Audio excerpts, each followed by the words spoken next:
judicieux, vous voyez, quand vous allez faire le train de la mémoire, donc vous allez explorer cette question de la Shoah, de réfléchir sur l'antisémitisme.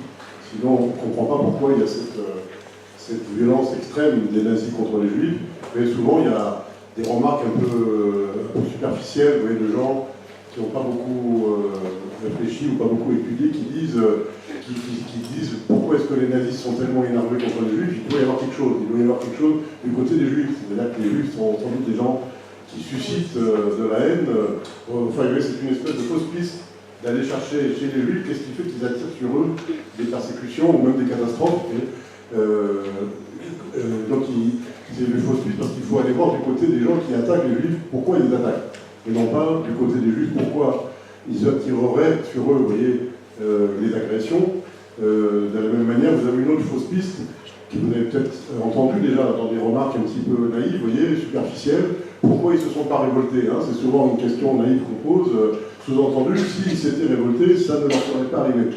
Alors justement, vous voyez, ça c'est le sujet pour une autre conférence qu'on ne fera pas aujourd'hui, qui montre que justement, ils se sont beaucoup révoltés, il y a eu beaucoup de résistance des juifs contre les nazis, et cependant, il leur est quand même arrivé ce qui leur est arrivé, pour des raisons qu'il faut essayer de comprendre. Vous voyez, on peut appeler ça des rapports de force, qui font que les juifs ont été vaincus par les nazis, vous voyez. Et donc, si on évite les fausses pistes, il faut se demander pourquoi, effectivement, il y a un phénomène de haine contre les juifs, qui est très ancien, et qui culmine, qui atteint son point culminant avec le nazisme et avec la Shoah. Alors déjà, j'aime bien justement, vous voyez, avant d'entrer dans le vif du sujet, réfléchir un peu sur les mots qu'on emploie, parce que le mot antisémitisme, c'est un mot qui est récent. C'est un mot récent dans la langue française. Vous voyez. Sachez que ce mot, il apparaît en 1879 dans la langue allemande. Hein, en allemand, on dit antisémitismus, et quelques années après, ça apparaît dans la langue française. Vous voyez. Alors, est-ce que ça veut dire qu'avant les années 1880, il n'y avait pas d'antisémitisme? Évidemment non. C'est-à-dire que, je viens de dire juste avant que la haine contre les juifs est un phénomène très ancien. On va voir que ça remonte sans doute à l'Antiquité. Donc, ça veut dire que si on invente un mot spécial à la fin du XIXe siècle, c'est parce qu'il y a quelque chose de nouveau à la fin du XIXe siècle. Le phénomène est très ancien, mais disons que la forme qu'il prend évolue. Souvent, d'ailleurs, je joue un peu sur les mots en disant que la judéophobie, alors je vais expliquer ce mot, vous voyez, la haine contre les juifs prend des formes multiples, et en même temps, c'est quelque chose de singulier. C'est ça le jeu de mots, c'est que c'est quelque chose de singulier, parce que je vais essayer de vous montrer que la judéophobie, la haine des juifs, c'est quelque chose qu'on ne doit pas confondre avec d'autres phénomènes qu'on a l'habitude d'observer, comme par exemple le racisme. On sait on arrive à comprendre ce que c'est que le racisme, on arrive à comprendre aussi ce que c'est que la xénophobie. Deuxième phénomène. Troisième phénomène qu'on connaît déjà au moins un peu, c'est l'intolérance religieuse. Mais la haine contre les juifs ne se réduit pas ni à la xénophobie, ni au racisme, ni à l'intolérance religieuse. C'est quelque chose de singulier. Vous voyez, je vais essayer donc d'approfondir avec vous qu'est-ce que c'est que cette chose qui est à la fois multiple et qui est singulière. Vous voyez, j'ai prononcé le mot judéophobie. Vous voyez, c'est le mot qui est proposé par beaucoup de chercheurs aujourd'hui pour désigner, pour parler de l'antisémitisme d'une manière un petit peu objective. Et j'essaie d'expliquer ça. Le mot antisémitisme, donc, c'est un mot récent, 1879. Et pourquoi on a inventé un mot nouveau à ce moment-là? Parce que antisémitisme veut dire lutter contre la race des sémites. Et donc, quand on dit aujourd'hui qu'on condamne l'antisémitisme, on dit qu'on condamne ceux qui haïssent la race des sémites, mais sans s'en rendre compte, on parle le même langage que eux. Et sans s'en rendre compte, on emploie ce vocabulaire qui est en fait un vocabulaire raciste. Parce que la race des sémites, ça n'existe pas en fait.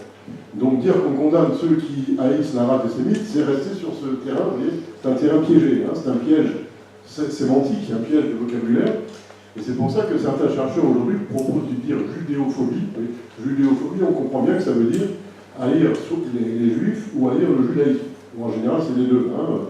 Donc une haine contre la religion juive ou contre les juifs en tant que groupe humain. Hein. Et à ce moment-là, on va comprendre que l'antisémitisme, c'est un mouvement qui est né à la fin du XIXe siècle en revendiquant ce mot-là, justement. Antisémitisme, c'est un mot inventé par les antisémites. C'est là qu'il faut être attentif. Vous voyez, aujourd'hui, quand on dit qu'on condamne l'antisémitisme, on a l'impression que c'est un mot qui est fait pour disqualifier quelqu'un. je condamne l'antisémitisme, sous-entendu, c'est honteux d'être antisémite. Mais en fait, c'est un mot revendiqué fièrement par les antisémites. Vous voyez, quand ils inventent ce mot eux-mêmes au XIXe siècle, c'est parce qu'ils sont fiers de dire qu'ils attaquent, qu'ils vont attaquer la race des sémites. Ils y croient dur comme fer, ils croient que cette race existe, ils croient qu'elle est très mauvaise et qu'il faut l'attaquer. Donc, essayons d'avoir un vocabulaire différent, au moins entre nous, parce que, évidemment, dans la vie courante, tout le monde emploie le mot antisémitisme, et puis on peut trop revenir là-dessus. Hein. C'est plutôt pour notre réflexion personnelle que je fais ces remarques sémantiques. Alors, là encore, autre remarque sémantique, vous voyez, en fait, on va parler des Juifs donc, dans cette conversation, puisqu'on parle de haine contre les Juifs. Et évidemment, il faut se demander qu'est-ce que c'est qu'un Juif. Et ça fait partie aussi des questions naïves que pose un enfant, qu'est-ce que c'est qu'un Juif, vous voyez, et la réponse n'est pas facile. C'est-à-dire que la réponse la plus simple, qui n'est pas fausse, c'est de dire que c'est quelqu'un qui est un adepte de la religion juive. Mais vous savez comme moi qu'il y a beaucoup de personnes qui sont nées dans le judaïsme, qui disent qu'elles ne sont pas croyantes ou bien qu'elles ne sont pas pratiquantes. Et en souvent, c'est aussi une question de vocabulaire, elles disent « je ne suis pas religieuse », c'est comme ça qu'elles le disent souvent. Mais en fait, ces personnes donc, se veulent juives quand même, mais elles ne sont pas croyantes ou pas pratiquantes, mais elles sont nées juives et elles revendiquent d'être juives, de rester juives. Et donc, la définition purement religieuse ne suffit pas. Après, vous avez des juifs qui vont vous dire qu'ils sont juifs par la culture. Hein, ils vont employer le mot culture. Je suis héritier d'une certaine culture, j'adhère, je suis porteur d'une certaine culture, vous voyez, que j'ai reçue en héritage, ou même une identité. Tout ça, c'est des mots qu'on emploie beaucoup aujourd'hui. Et alors, en fait, c'est difficile de définir qu'est-ce que c'est qu'un juif, de définir l'identité juive, vous voyez. Vous avez alors des personnes qui sont nées de pères juifs et de mères non juives, et vous savez que d'après la définition religieuse, ils ne sont pas juifs. Et souvent, ils revendiquent quand même d'être juifs. Et donc, inversement, vous avez des gens qui sont nés dans le judaïsme, mais qui ne veulent pas en faire partie. En général, d'ailleurs, ce sont des gens qui n'ont reçu aucune éducation juive positive. Ils ont l'impression que pour eux, c'est une source d'ennui d'être juif, donc ils disent « j'en fais pas partie, je suis indifférent à cette origine qu'on m'a prêtée, je veux pas être juif, ça existe, ce genre d'attitude. » Vous voyez, donc c'est comme si on avait un groupe humain avec des gens qui veulent entrer alors que d'autres considèrent qu'ils ne sont pas dedans, et des gens qui sont dedans mais qui veulent sortir. Vous voyez, la frontière est un peu floue, la limite de ce groupe humain est un peu floue. Bon, on peut dire déjà que partout dans le monde, ce groupe humain est minoritaire. Il s'agit d'une petite minorité dans le monde entier, notamment en France. Hein. Il y a un seul endroit où ce groupe est majoritaire, c'est en Israël. Vous voyez. Mais donc, lorsque les Juifs sont minoritaires, le fait qu'ils ont du mal à dire clairement, en quelques mots, qui ils sont, de résumer leur identité en quelques mots, en disant « je suis un adepte de la religion juive, point », par exemple, vous voyez, le fait que ce soit difficile pour cette minorité de se définir simplement et facilement, ça peut être source d'exaspération pour la majorité, quand la majorité est très énervée et très en colère. Vous voyez, quand on est dans une société en crise, hein, malheureusement c'est un petit peu le cas aujourd'hui, notre société, une société fiévreuse, une société en crise, avoir en son sein une minorité qui ne sait pas dire clairement en deux mots qui elle est, ça peut être source d'exaspération, et à mon avis, on a là une des racines de l'antisémitisme, justement. Vous voyez, cette volonté d'éliminer ce phénomène qu'on n'arrive pas à cadrer facilement. Hein. Donc soit c'est des juifs qui ne veulent plus être juifs et qui veulent sortir de tout ça, soit c'est des non-juifs qui en ont marre de cette minorité complexe, cette minorité difficile, vous voyez, à définir. Inversement, vous avez beaucoup de non-juifs qui aujourd'hui trouvent que c'est intéressant, en fait, cette réflexion des juifs sur leur identité, cette complexité de l'identité juive. Parce que, tout simplement, je pense là aux chrétiens qui redécouvrent la source juive du christianisme. On est en plein là-dedans aujourd'hui, hein, maintenant que les églises chrétiennes redécouvrent la source juive du christianisme, finalement, la réflexion des juifs sur leur identité complexe, ça devient une réflexion aussi pour les chrétiens, vous voyez, puisque c'est la source. Hein, l'un est la source de l'autre. On va laisser peut-être fermer la porte, je ne sais pas. J'espère que vous me suivez. Vous voyez, pour un chrétien d'aujourd'hui, réfléchir sur l'identité juive, ça revient à réfléchir sur la source de l'identité chrétienne, tout simplement. C'est l'identité de Jésus, c'est l'identité des apôtres. Donc, c'est un exercice intellectuel, un exercice spirituel qui est intéressant pour les chrétiens. Et moi j'aime bien, vous voyez, définir ce que c'est qu'un juif de manière poétique, une définition poétique, et je crois qu'on ne peut pas trop la récuser, parce que les autres définitions, on peut facilement les récuser. La définition que je propose, oui, je la tire de la Bible. Tout le monde, même les gens qui connaissent rien à la Bible, ont entendu parler de la sortie d'Égypte, vous voyez, des Hébreux, qui pendant 40 ans ont erré dans le désert, vous savez, avant d'atteindre la terre promise. Hein. Et pendant ces 40 ans, les Hébreux se sont nourris de la manne qui tombait du ciel, et la manne céleste. Hein. Tout le monde a entendu parler de ça, au moins un petit peu.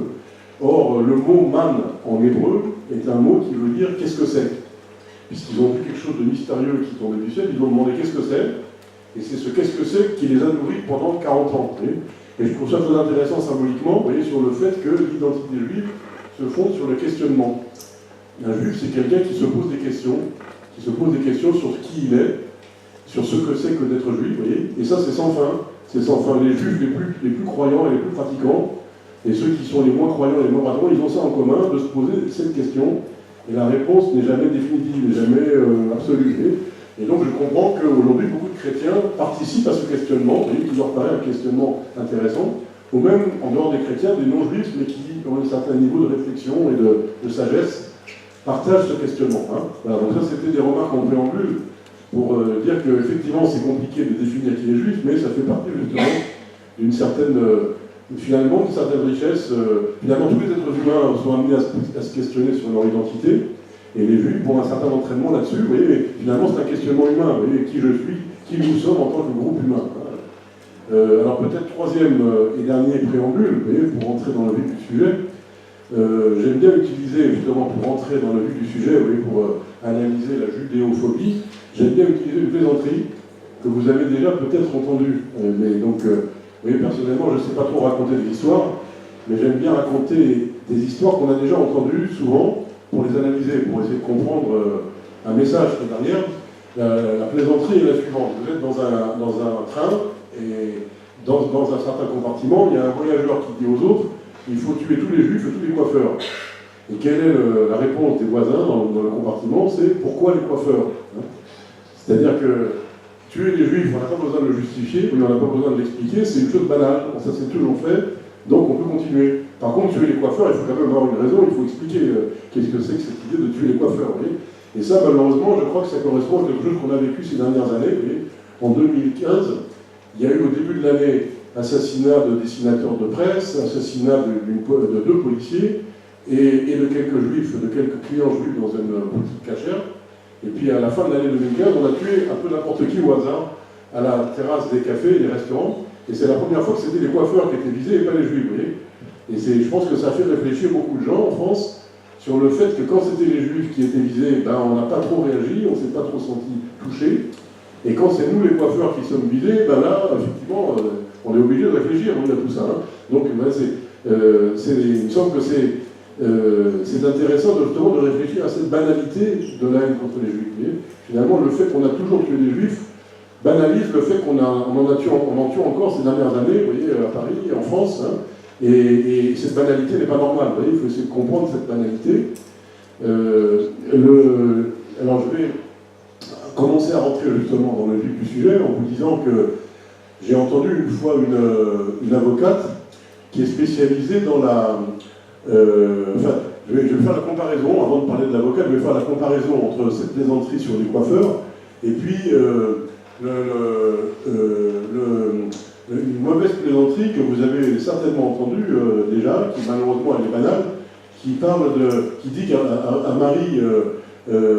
mari peut battre sa femme si lui ne sait pas pourquoi il la bat, elle sait pourquoi. Vous avez déjà entendu cette plaisanterie de mauvais goût, c'est-à-dire que la violence, l'agressivité des hommes sur les femmes est une chose tellement banale qu'on n'a pas besoin d'expliquer. Vous voyez, ça s'est toujours fait, donc pourquoi ne pas continuer et c'est la femme elle-même sait pourquoi. Hein, donc, mais c'est du même ordre, ces mauvaises plaisanteries relèvent de la même logique, une même logique un peu absurde, vous voyez, où les choses sont à l'envers. C'est-à-dire que l'agresseur n'a pas besoin de se justifier, et c'est là que je veux en venir maintenant. On va chercher la cause de l'agression chez l'agressé, comme si c'était l'agressé qui suscitait, qui attirait l'agression. Alors dans le cas des femmes, vous voyez, on va dire, c'est parce qu'elle portait une mini-jupe qu'elle a été agressée, vous voyez, donc c'est sa faute à elle. Vous voyez. Et donc voilà, ce que j'ai entendu d'une avocate qui est spécialiste de défendre des femmes qui ont été agressées en tant que femmes. Elle dit que dans ces cas-là, la première question, quand une femme vient se plaindre d'avoir été agressée, la première question qu'on lui pose, c'est prouvez-nous qu'il vous est bien arrivé ce que vous dites qui vous est arrivé, c'est-à-dire un déni de l'agression, un déni du phénomène agressif.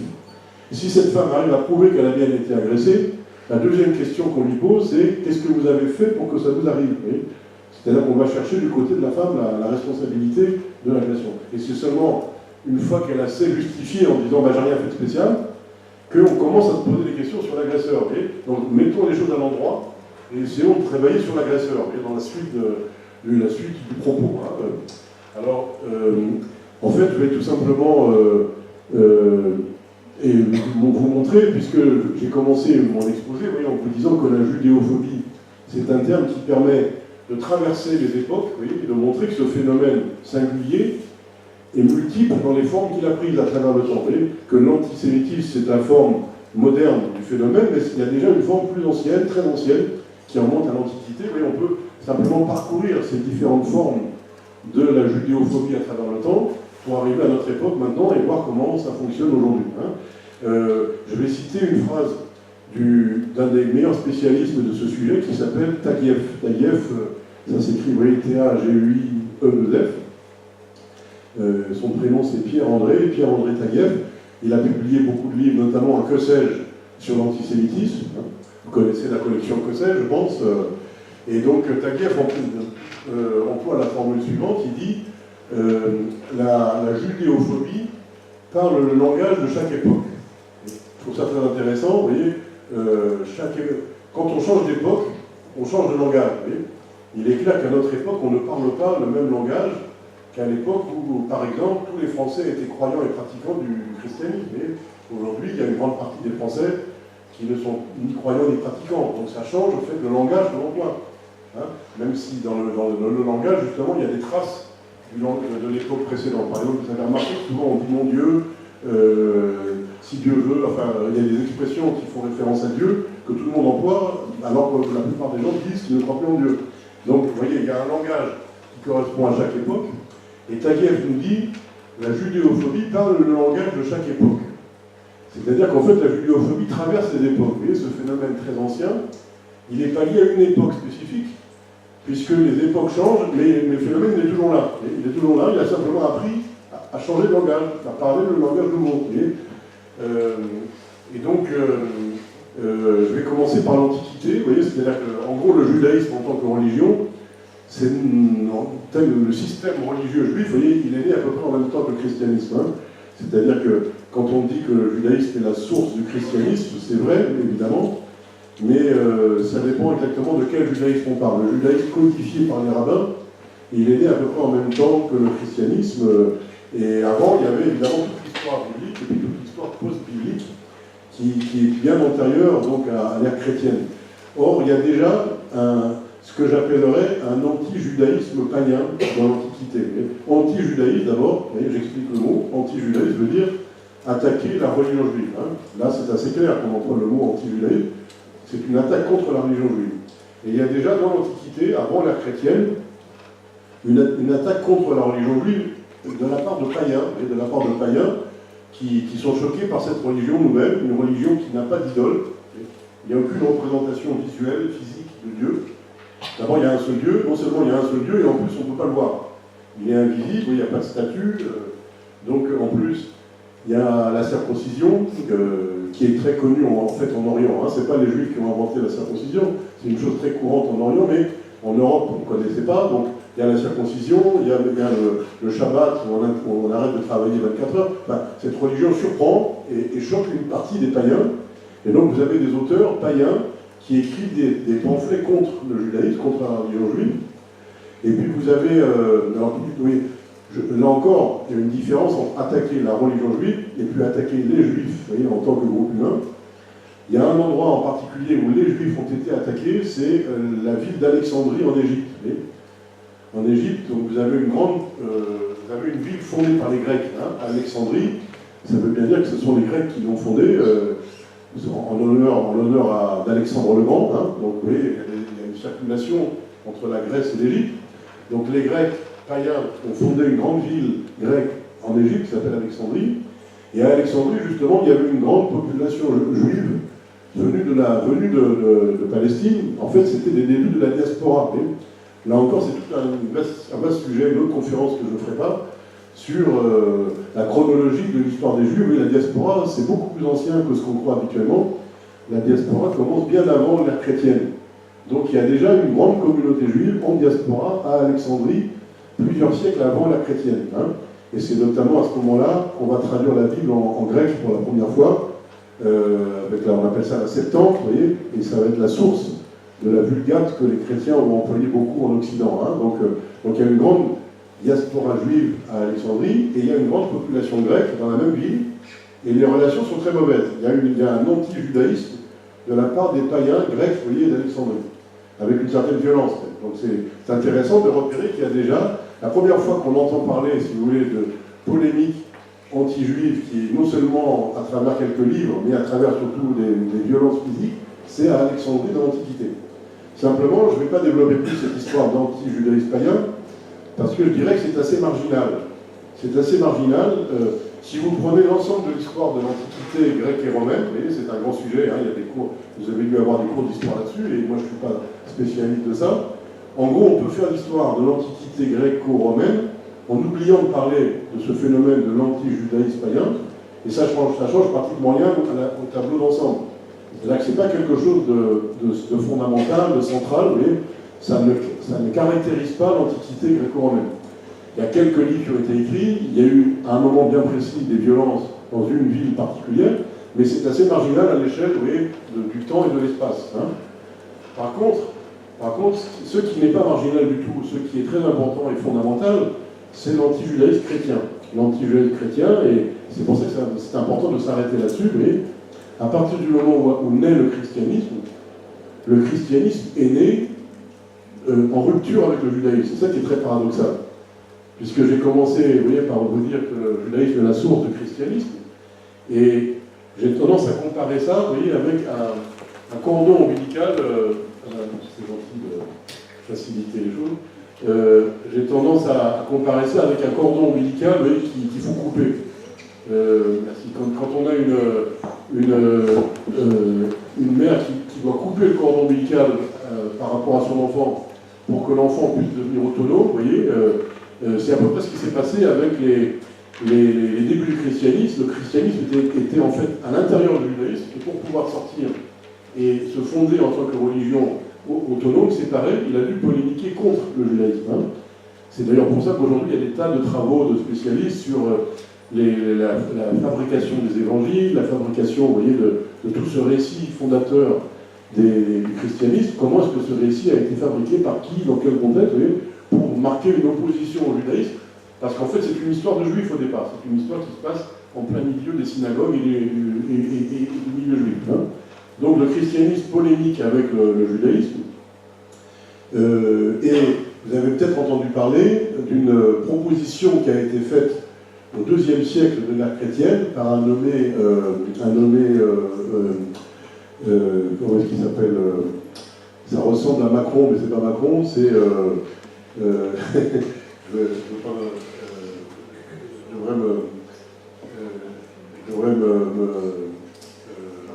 je vais éviter de me tromper. Donc vous avez un théologien chrétien qui propose de supprimer purement et simplement le judaïsme, parce que le judaïsme est mauvais. Le judaïsme, fondamentalement, a refusé de reconnaître Jésus comme Messie, donc le judaïsme est mauvais, et donc il faut le supprimer. Et cette proposition est refusée par les pères de l'Église. Vous voyez, cette proposition est considérée comme une hérésie. Les pères de l'Église, donc là on est déjà quelques siècles après la vie de Jésus, donc il y a déjà eu tout un travail d'élaboration des Écritures, mais les pères de l'Église décident qu'il ne faut pas supprimer le judaïsme, c'est-à-dire qu'il ne faut pas exercer de violence physique contre les Juifs en les obligeant, vous voyez, soit à se convertir au christianisme, soit à mourir.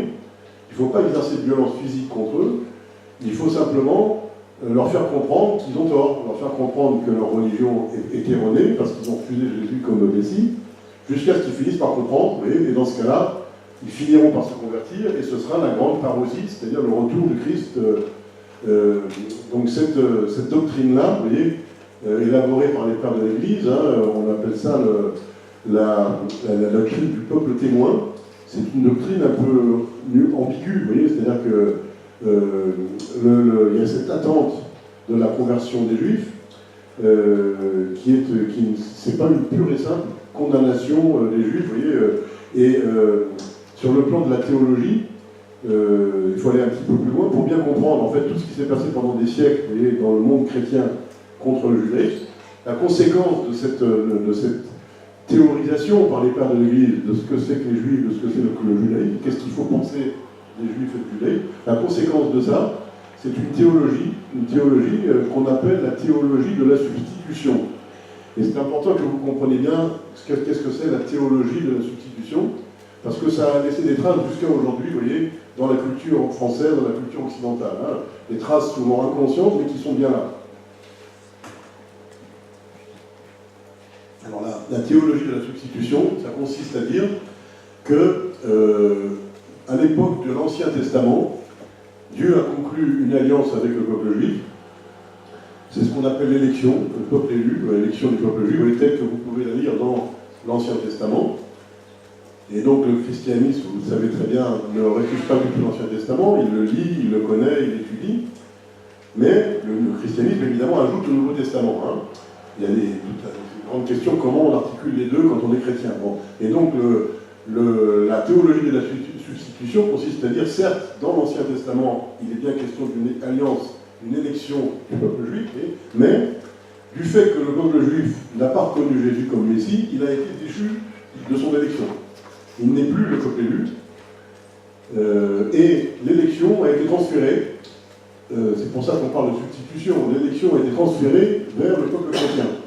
C'est le peuple chrétien qui est devenu le peuple élu, dans cette théologie-là, et cette théologie-là est la théologie de l'Église jusqu'au XXe siècle, même jusqu'à la seconde moitié du XXe siècle. C'est-à-dire que si je prends l'Église catholique, hein, après on pourrait faire des nuances sur les autres églises, mais l'Église catholique abandonne la théologie de la substitution dans les dernières 50 dernières années. Et c'est seulement dans les dernières 50 dernières années que, en fait, même moins que 50 ans, il faut attendre la fin des années 1980 pour que les papes de Rome disent pour la première fois que l'alliance entre Dieu et le peuple juif n'est pas révoquée, n'est pas abandonnée, qu'elle est toujours valide, qu'elle est toujours valable. Et donc depuis en fait 1986 précisément, l'Église catholique universelle dit qu'il y a deux alliances avec Dieu. Il y a l'alliance du peuple juif avec Dieu inscrite dans l'Ancien Testament qui est toujours valide, et il y a une nouvelle alliance qui est venue s'ajouter, mais pas se substituer. C'est très subtil, mais c'est la première fois qu'ouvertement, officiellement, formellement, l'Église catholique abandonne la théologie de la substitution. Donc, en fait, en quoi est-ce que cette théologie ancienne nous intéresse?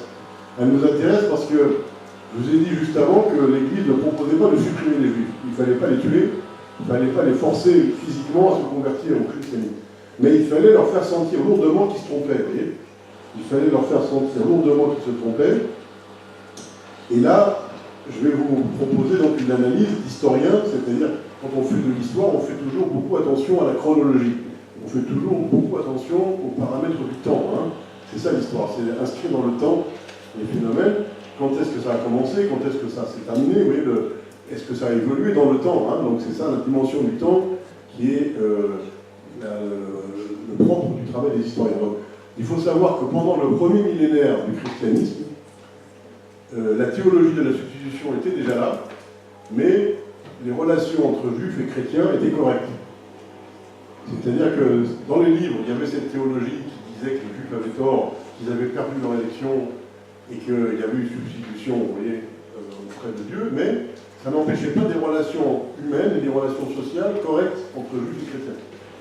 Et un indice qu'on a du fait que les relations étaient correctes, c'est qu'on a un certain nombre de décrets pris par l'Église pour demander aux chrétiens de moins fréquenter les juifs dans la vie quotidienne. On dit aux chrétiens qu'ils doivent arrêter d'avoir des relations d'amitié, des relations de fréquentation proches des juifs.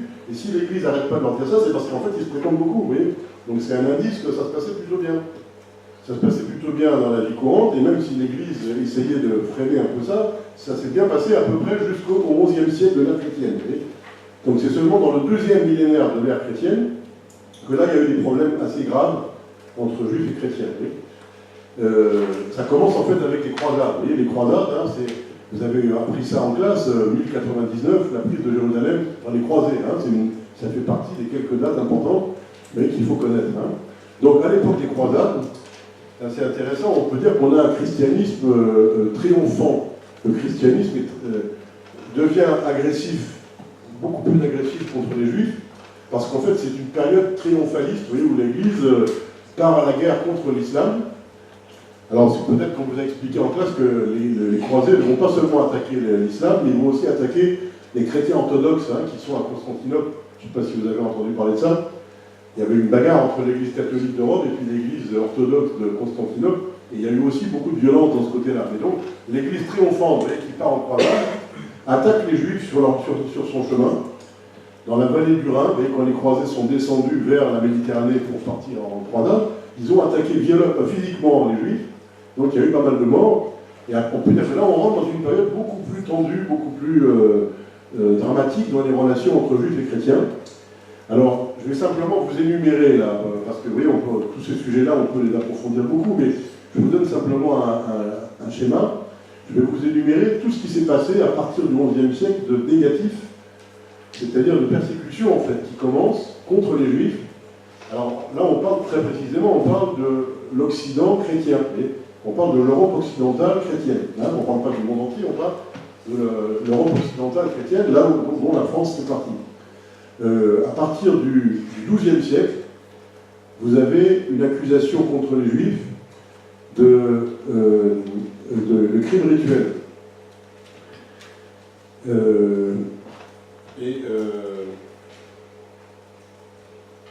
ne sais pas si vous avez entendu parler de ça, l'accusation des crimes rituels consiste à dire que les Juifs tuent les enfants chrétiens pour prendre leur sang et fabriquer avec ce sang du pain asime, hein, c'est-à-dire la matzah que les Juifs consomment au moment de la Pâque juive. Donc cette accusation bizarre, vous voyez, c'est une accusation qui démarre au milieu du XIIe siècle, hein, en France. Et alors c'est pas une accusation en l'air, c'est une accusation qui aboutit à de la violence. C'est-à-dire qu'en général, vous voyez, le scénario, c'est qu'on trouve un enfant chrétien mort quelque part, on accuse les Juifs de la ville de l'avoir tué. Et on va arrêter un Juif ou plusieurs Juifs, on va les torturer jusqu'à ce qu'ils avouent. Dans certains cas, ils n'avouent pas, dans certains cas, ils avouent, mais on va les brûler. Et ça peut aboutir à des massacres de toute une population, ou alors à des expulsions de toute une communauté juive, vous voyez, puisque s'il y a une telle accusation, ça veut dire en fait que non seulement il y a eu des assassins, mais il y a eu toute une communauté complice dans cet assassinat. Donc ça, évidemment, c'est très grave, vous voyez, cette histoire de crimes rituels, c'est un symptôme d'une grave détérioration hein, des relations entre juifs et chrétiens. Ça commence au XIIe siècle. XIIIe siècle, vous avez une nouvelle accusation contre les juifs, qui est l'accusation de profanation des hosties. Alors, je vous raconte l'épisode le plus connu qui se passe en 1290 à Paris. Vous avez un juif nommé Jonatas qui a comme métier d'être prêteur d'argent. Il a prêté de l'argent à une chrétienne qui avait mis en gage une robe. La chrétienne lui a demandé de lui rendre la robe pour aller à une noce. Il lui répond « Je veux bien te rendre ta robe à condition que tu m'apportes une hostie ». Donc elle apporte une hostie et il la profane, il donne un coup de poignard dedans. Et là, il y a un miracle qui se produit. Il y a du sang qui sort de l'hostie. Alors il jette l'hostie, il est un peu affolé, il jette l'hostie dans de l'eau bouillante. Et nouveau miracle, il y a un phénomène avec du sang, etc. Donc ce juif va être arrêté, va être condamné à mort. Et on va construire une église, qui est l'église des Billettes, qui se trouve aujourd'hui rue des Archives. Aujourd'hui, c'est devenu un temple protestant rue des Archives, à l'endroit où le juif est censé avoir profané une hostie. Alors, aujourd'hui, les historiens font le lien avec le fait que, quelques dizaines d'années avant, en 1215, vous avez l'hostie a été proclamée corps réel du Christ, vous voyez, dans le concile de Latran numéro 4. Hein. Vous avez dû apprendre ça sans doute dans un cours d'histoire. Il y a des conciles qui ont codifié au fil des siècles la doctrine chrétienne et la pratique chrétienne. Donc il y a un concile qui a décidé formellement que l'hostie était le corps réel du Christ en 1215, ce qui fait que si on accuse les Juifs de profaner une hostie, ça veut dire que les Juifs sont en train de répéter la mise à mort du Christ, en fait. C'est ça l'idée qui est sous-jacente. C'est l'idée que, on appelle ça on appelle ça le déicide. Vous voyez, les Juifs sont coupables fondamentalement d'avoir tué le Christ, et ils sont en train de le tuer une seconde fois puisqu'ils profanent une hostie qui est le corps réel du Christ. Vous voyez, donc c'est la suite en fait d'une même accusation qui va faire beaucoup de dégâts à partir du XIIIe siècle. Et donc, alors je précise bien, vous voyez, puisque depuis un demi-siècle, les églises, en particulier l'église catholique, ont fait beaucoup de chemin pour changer leur doctrine à propos du judaïsme, aujourd'hui, les églises n'accusent plus les juifs d'avoir tué le Christ, d'être déicides. Vous voyez, cette accusation de déicide a été abandonnée. Aujourd'hui, les églises se sont aperçues que ce ne sont pas les juifs qui ont tué Jésus, ce sont les Romains. Ça, c'est la première étape du raisonnement. Deuxième étape, certes, un certain nombre de juifs à Jérusalem ont été les complices des Romains dans cette mise à mort, mais la plupart des juifs qui étaient vivants à l'époque de Jésus en Palestine et dans le monde n'avaient même pas entendu parler de tous ces événements, mais ont été aucunement mêlés à cet événement. Et puis, quatrième étape dans le raisonnement, on ne peut pas rendre tous les juifs de toutes les époques et de tous les pays responsables du fait qu'un certain nombre de juifs de Jérusalem ont aidé les Romains à mettre à mort Jésus. Et puis quand on poursuit le raisonnement chrétien, on dit Jésus a enseigné l'amour des hommes, il n'a pas dit qu'il fallait aimer tous les hommes sauf les juifs. Et donc il faut inclure les juifs dans l'amour des hommes. Et puis la dernière étape du raisonnement, pour les églises d'aujourd'hui, vous voyez, c'est de dire non seulement il n'a pas enseigné qu'il ne fallait pas aimer les juifs, mais en fait Jésus étant juif, peut-être qu'il faut aimer les juifs un peu plus que la moyenne de l'humanité, vous voyez, parce qu'en fait les juifs sont nos frères aînés. Nos frères aînés, c'est la formule employée par Jean-Paul II en 1986 et reprise par tous les papes depuis. Vous voyez, les juifs sont nos frères aînés. Alors après, il y a un autre problème, mais ça c'est une parenthèse, c'est que dans la Bible, tous les frères aînés sont déchus de leur droit d'aînesse par les cadets. Oui, mais ça c'est une autre histoire que je ne veux pas traiter ici. En tout cas, le langage a changé. Vous voyez, on n'est plus dans la condamnation des juifs déicides, mais au contraire, on est dans l'affection pour les frères aînés, ce qui est tout à fait différent. Mais c'est très récent, vous voyez, ce changement de regard. Donc, XIIIe siècle, l'accusation de profanation des hosties, vous voyez, qui fait partie de l'accusation en fait de déicide. Et au XIVe siècle, troisième série d'accusations, on accuse les juifs d'empoisonnement des puits pour propager la peste. Et on est à l'époque des grandes épidémies, vous voyez, épidémie de la peste noire. Vous avez appris ça un jour en classe, en 1349. Grande épidémie de peste noire en Europe occidentale. Et pour vous donner un exemple, à Strasbourg, oui, on va brûler un certain nombre de juifs qu'on rend responsables de l'épidémie. Alors il s'avère que les juifs avaient des règles d'hygiène plus strictes que le reste de la population, donc ils avaient moins de morts au moment des épidémies, et donc on les rendait responsables, eux, de la propagation des épidémies. Et donc, vous voyez, à Strasbourg, on va brûler des juifs et on va interdire aux juifs d'habiter à Strasbourg à partir de 1349. Et ils ne pourront pas y habiter jusqu'à 4 siècles et demi plus tard, la Révolution française. Alors voilà les trois séries d'accusations contre les juifs, vous voyez, à la fin du Moyen-Âge. Et ça se résume par une représentation symbolique que je vais reprendre maintenant. Vous avez peut-être entendu parler de la représentation de la synagogue aux yeux bandés. Que l'on voit représentée sur certaines cathédrales.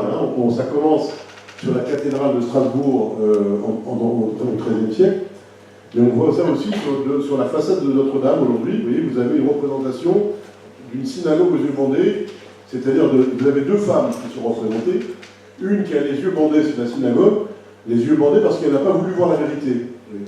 Et elle a à ses pieds une couronne qui est tombée par terre, et elle tient à la main une lance brisée. Symboliquement, vous voyez, la lance brisée et la couronne par terre, ça signifie qu'elle a été déchue de son rang glorieux, de son élection. Et en face, vous avez une femme qui, elle, a un beau regard clair, c'est l'Église qui a vu la vérité.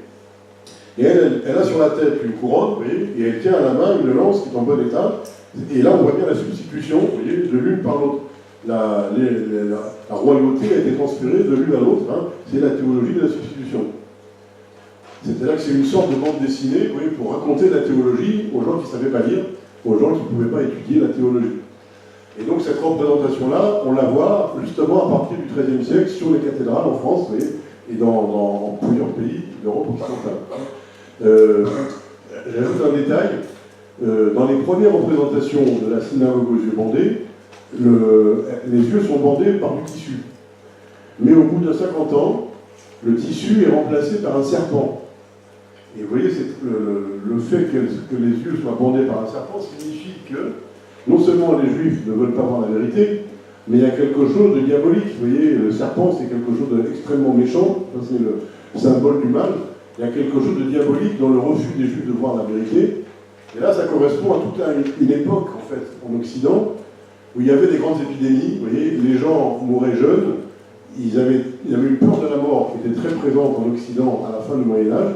Et donc, il y a une espèce d'obsession, peut-être que c'est à cause de cette obstination des Juifs à ne pas voir la vérité que nous sommes tous hantés par la mort. Vous voyez, donc on voit bien qu'à ce moment-là, il y a un durcissement de l'agressivité contre les Juifs, fin du Moyen-Âge.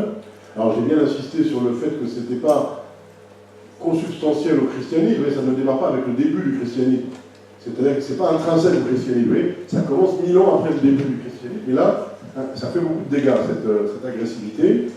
Et je vous propose une explication rationnelle, une explication qui ne dépend pas de la théologie. Si vous suivez mon analyse, la théologie était déjà là 1000 ans plus tôt, et elle ne fait des dégâts qu'à partir du XIIe siècle. Ce qui veut dire que ce n'est pas la théologie toute seule qui explique, vous voyez, cette persécution qui commence à la fin du Moyen-Âge. Il faut trouver d'autres facteurs explicatifs. Et je vous propose deux facteurs explicatifs. Premièrement, l'économie commence à se moderniser en Occident à partir du XIe siècle. C'est-à-dire que les villes commencent à monter en puissance par rapport aux campagnes. Vous voyez, ça nous permet de réviser un peu les cours d'histoire que vous avez eus il y a longtemps. Les historiens appellent ça la révolution de l'an 1000. C'est une révolution économique, le fait que les villes commencent à devenir importantes. Et vous avez une nouvelle classe sociale qui sont les marchands des villes, les bourgeois des villes, qui deviennent des gens puissants par rapport aux campagnes, mais ils sont en concurrence avec les marchands juifs. Vous voyez.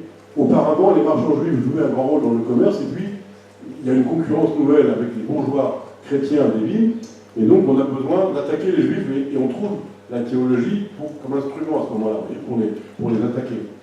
Et d'autre part, vous avez une autre explication qui complète ça, c'est qu'on a des États-nations qui sont en train de se construire, vous voyez, justement en Europe occidentale, à la fin du Moyen-Âge. La France commence à devenir un royaume unifié. La France, c'est pas éternel, la France, c'est que ça commence à s'unifier en plusieurs étapes à la fin du Moyen-Âge. On commence à avoir un royaume de France qui correspond à peu près à la France d'aujourd'hui. Donc les États-nations commencent à se construire en France, en Angleterre, en Espagne, au Portugal, et c'est justement parce que ces États-nations se construisent qu'ils vont expulser les minorités qui ne sont pas chrétiennes ou qui sont hérétiques par rapport au christianisme. Vous voyez. Donc on expulse les Juifs, et on expulse les Juifs d'Europe occidentale, en fait, vous voyez, à la fin du Moyen-Âge. La France expulse ces Juifs en 1394, et en fait c'est la France du Nord, vous voyez, la France du Nord expulse ces Juifs en 1394, et la France du Sud les expulse en 1501. Et il y a d'autres expulsions en Europe occidentale, vous voyez. Et si on avait le temps, je vous montrerai qu'on n'expulse pas les Juifs dans deux pays qui sont l'Allemagne et l'Italie, justement parce qu'il n'y a pas d'État-nation en Allemagne et en Italie avant la fin du XIXe siècle. Et là encore, ça vous renvoie à vos cours d'histoire. Vous avez dû entendre parler de l'unité allemande et de l'unité italienne qui sont très tardives. L'Allemagne n'existe en tant que pays unifié qu'à la fin du XIXe. Et l'Italie, pareil, ça n'existe comme pays unifié qu'à la fin du XIXe. Donc, fin du Moyen-Âge, ils n'expulsent pas les Juifs en Allemagne et en Italie, mais ils inventent le ghetto. Vous voyez, c'est important que vous ayez entendu parler de ça. Le ghetto, c'est une invention des villes italiennes. Vous voyez, il n'y a pas encore d'Italie unifiée, donc on n'expulse pas les Juifs, mais les villes italiennes décident souvent, pas partout, mais souvent, d'enfermer les Juifs dans des ghettos. Donc, au lieu de les laisser vivre comme tout le monde, on les enferme dans des quartiers fermés qu'on appelle ghettos. Ça fait partie, vous voyez, de notre sujet sur l'antisémitisme, que les Juifs ne sont pas traités comme tout le monde, ils sont traités de manière discriminatoire avec le ghetto. Donc là, pour le moment, jusqu'à présent, j'ai traité le sujet, vous voyez, de l'anti-judaïsme chrétien, Et je vous ai montré brièvement que l'Église d'aujourd'hui a remis en cause tout ce système, toute cette doctrine, tout ce système, toute cette théologie et toute son application concrète, vous voyez, qui pendant des siècles a provoqué de l'anti-judaïsme chrétien, mais ça a forcément laissé des traces dans la culture. Vous voyez, et donc vous avez beaucoup de gens aujourd'hui qui croient qu'ils ne sont plus chrétiens, des gens qui vous disent, moi je suis ni croyant ni pratiquant, je ne me revendique pas du tout comme chrétien, et sans le vouloir, ils véhiculent des préjugés chrétiens anciens. Hein, je vais vous raconter comme ça une brève anecdote. Il y a un certain nombre d'années, j'ai écouté une émission de France Musique consacrée à Maurice Ravel. Et vous avez l'animatrice de l'émission explique que Maurice Ravel a écrit notamment un morceau qui s'appelle le Kaddish de Maurice Ravel. Et elle dit, le Kaddish, c'est la prière que les Juifs disent pour les morts. Et alors non, voilà, l'animatrice dit, le Kaddish, c'est la prière que les Juifs disaient pour les morts. Et elle a employé le mot dire au passé. Et là, ça m'a fait sursauter, vous voyez, qu'elle emploie le mot au passé, ça veut dire en fait que le judaïsme, c'est une religion du passé. C'est une religion très ancienne, qui jadis, il y a très très longtemps, avait son heure de gloire, mais c'est tellement archaïque qu'aujourd'hui c'est complètement caduc. Vous voyez, aujourd'hui il y a le christianisme qui a pris la place, et le judaïsme c'est simplement un vestige du passé. Et vous voyez, cette animatrice d'émission n'avait aucune intention désagréable par rapport aux juifs, au judaïsme, elle n'était pas du tout dans une optique de dire du mal du judaïsme, mais sans s'en rendre compte, en employant le verbe dire cette prière au passé, elle véhiculait l'idée que le judaïsme c'était périmé, c'était une pièce de musée, si vous voulez, pas plus. Hein. Alors qu'évidemment, les juifs continuent de dire cette prière aujourd'hui, au présent, vous voyez. Bon, donc je termine avec cette histoire de l'anti-judaïsme chrétien, puisque ça n'est plus la position officielle des églises, et qu'en principe, si tout se passe bien, quand des chrétiens disent des choses comme ça aujourd'hui, en principe, leur église leur dit non, c'est pas bien ce que vous dites, c'est pas conforme à l'enseignement de l'église. Il y a des cas où l'église ne le dit pas, mais en principe, les églises le disent aujourd'hui. Hein. Donc, je vais dire un mot de l'anti-judaïsme musulman, vous voyez, puisqu'il faut prendre, vous voyez, les trois cas, les païens, les chrétiens et les juifs. Hein, les païens, les chrétiens et les musulmans confrontés aux juifs qui vivent à côté d'eux. Alors, il y a un anti-judaïsme musulman, ça existe aussi, qui fonctionne différemment d'un anti-judaïsme chrétien. Mais c'est logique, ils n'ont pas le même système. Et quand les musulmans ont été confrontés aux juifs, ils ont mis en place un système qu'on appelle le système des dhimmis. Le système des dhimmis, c'est un mot arabe, il faut prononcer, je pense, dhimmi en arabe. C'est un mot qui veut dire qu'on appartient à une religion du livre, c'est-à-dire de la Bible. Donc le dhimmi, ça s'applique à la fois aux chrétiens et aux juifs. Quand on est un juif ou un chrétien vivant minoritaire parmi les musulmans, on a le droit de vivre parmi eux. L'islam reconnaît la présence des juifs et des chrétiens minoritaires parmi les musulmans. Ça, c'est la bonne nouvelle. Vous voyez, il y a une tolérance à la présence des juifs et des chrétiens en tant que minoritaires, alors que les païens, ils n'ont pas le droit d'être là. Les païens, il faut les convertir de force. S'ils ne veulent pas se laisser convertir, malheureusement, il y a eu des massacres. Mais contrairement aux païens, les juifs et les chrétiens ont le droit de vivre parmi les musulmans. Mais la mauvaise nouvelle, c'est qu'ils doivent vivre avec un statut inférieur. Le statut de dhimmi, c'est un statut où on les protège, on protège leur droit d'habiter parmi les musulmans, mais on les contraint à subir un certain nombre de règles discriminatoires. Alors après, ça dépend des périodes et ça dépend des époques, ça dépend des lieux. Si c'est appliqué de manière modérée, la vie est relativement correcte, vous voyez, pour les juifs et les chrétiens parmi les musulmans, ça se passe gentiment. Mais si c'est appliqué avec des intentions plus désagréables, ça peut être très humiliant d'être un dhimmi parmi les musulmans. Vous voyez, c'est-à-dire qu'on peut, exemple, quand vous vous promenez, par exemple, en Égypte, vous verrez que les églises coptes, les coptes, c'est des chrétiens, mais vivant parmi les musulmans en Égypte. Là, vous verrez que leurs églises n'ont pas de croix sur leur clocher, ils ont un coq à la place de la croix, et les églises doivent être plus petites que les mosquées. Enfin, il y a des tas de règles comme ça, de toutes sortes, qu'on peut appliquer plus ou moins strictement, mais qui rendent la vie un peu humiliante ou très humiliante selon les cas, vous voyez, pour un juif ou un chrétien. Alors, en fait, je dis tout de suite que pour les juifs vivant parmi les musulmans pendant des siècles, c'était moins dur pour eux qu'en Europe chrétienne, tout simplement parce qu'ils n'étaient pas les seuls minoritaires. Il y avait des minorités chrétiennes qui étaient beaucoup plus importantes que les minorités juives, et les minorités chrétiennes, c'est elles qui étaient le vis-à-vis le plus important pour les musulmans. Donc c'est les minoritaires chrétiens qui ont eu plus de problèmes que les minorités juives. Hein. Et l'exemple le plus connu étant les Arméniens, vous savez, ça s'est mal terminé. les Arméniens vivant parmi les Turcs et qui ont fini par être victimes d'un génocide au XXe siècle. Hein. Mais les Juifs ont eu donc des ennuis en pays musulmans à certaines époques, dans certains pays.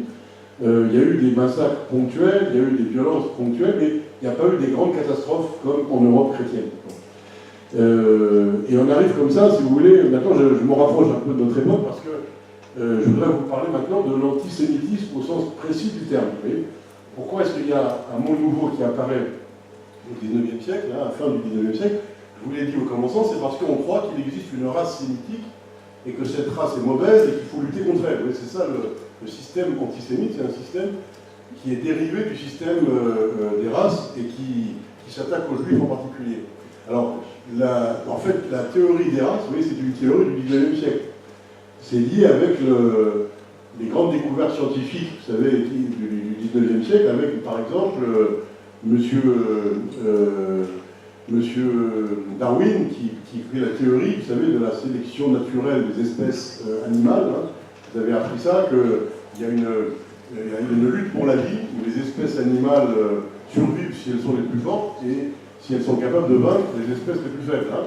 Cette idée qu'il y a une lutte des espèces animales entre elles pour la survie, et que voilà, si l'espèce la plus forte ne se défend pas, si une espèce ne se défend pas, elle se fait éliminer par les espèces les plus fortes. Bon. Alors, il y a eu malheureusement au XIXe siècle un télescopage entre les recherches biologiques, vous voyez, telles que Darwin par exemple les a illustrées, et puis les recherches en linguistique. La linguistique, c'est aussi une science qui apparaît au XIXe siècle, vous voyez, et qui observe donc les langues humaines, qui compare les langues humaines entre elles. Et au XIXe siècle, la linguistique commence à classer les langues humaines. Hein. Et c'est en classant les langues humaines qu'on a constaté que les langues indo-européennes étaient distinctes des langues sémitiques. Ce sont des termes que vous avez déjà entendus. Vous savez que le français fait partie de cette grande famille qu'on appelle les langues indo-européennes. Et puis il y a une autre famille de linguistique qu'on appelle les langues sémitiques, hein, qui inclut l'hébreu, l'arabe, l'araméen et d'autres langues encore. Donc il s'agit de deux familles de langues. C'est-à-dire qu'il n'y a pas de racine commune entre les mots de ces deux langues. Et en gros, ça veut dire que le français est plus proche du sanskrit que l'on parle en Inde que de l'hébreu. Hein, ça ne veut pas dire qu'aujourd'hui, il n'y a pas des mots hébreux et des mots arabes dans la langue française. C'est une autre histoire. Mais en gros, par la structure, le français est plus proche du sanskrit de l'Inde que de l'hébreu et de l'arabe. Alors ça, c'est une découverte scientifique de la linguistique. Et il y a une grande erreur scientifique qui a été commise au XIXe siècle.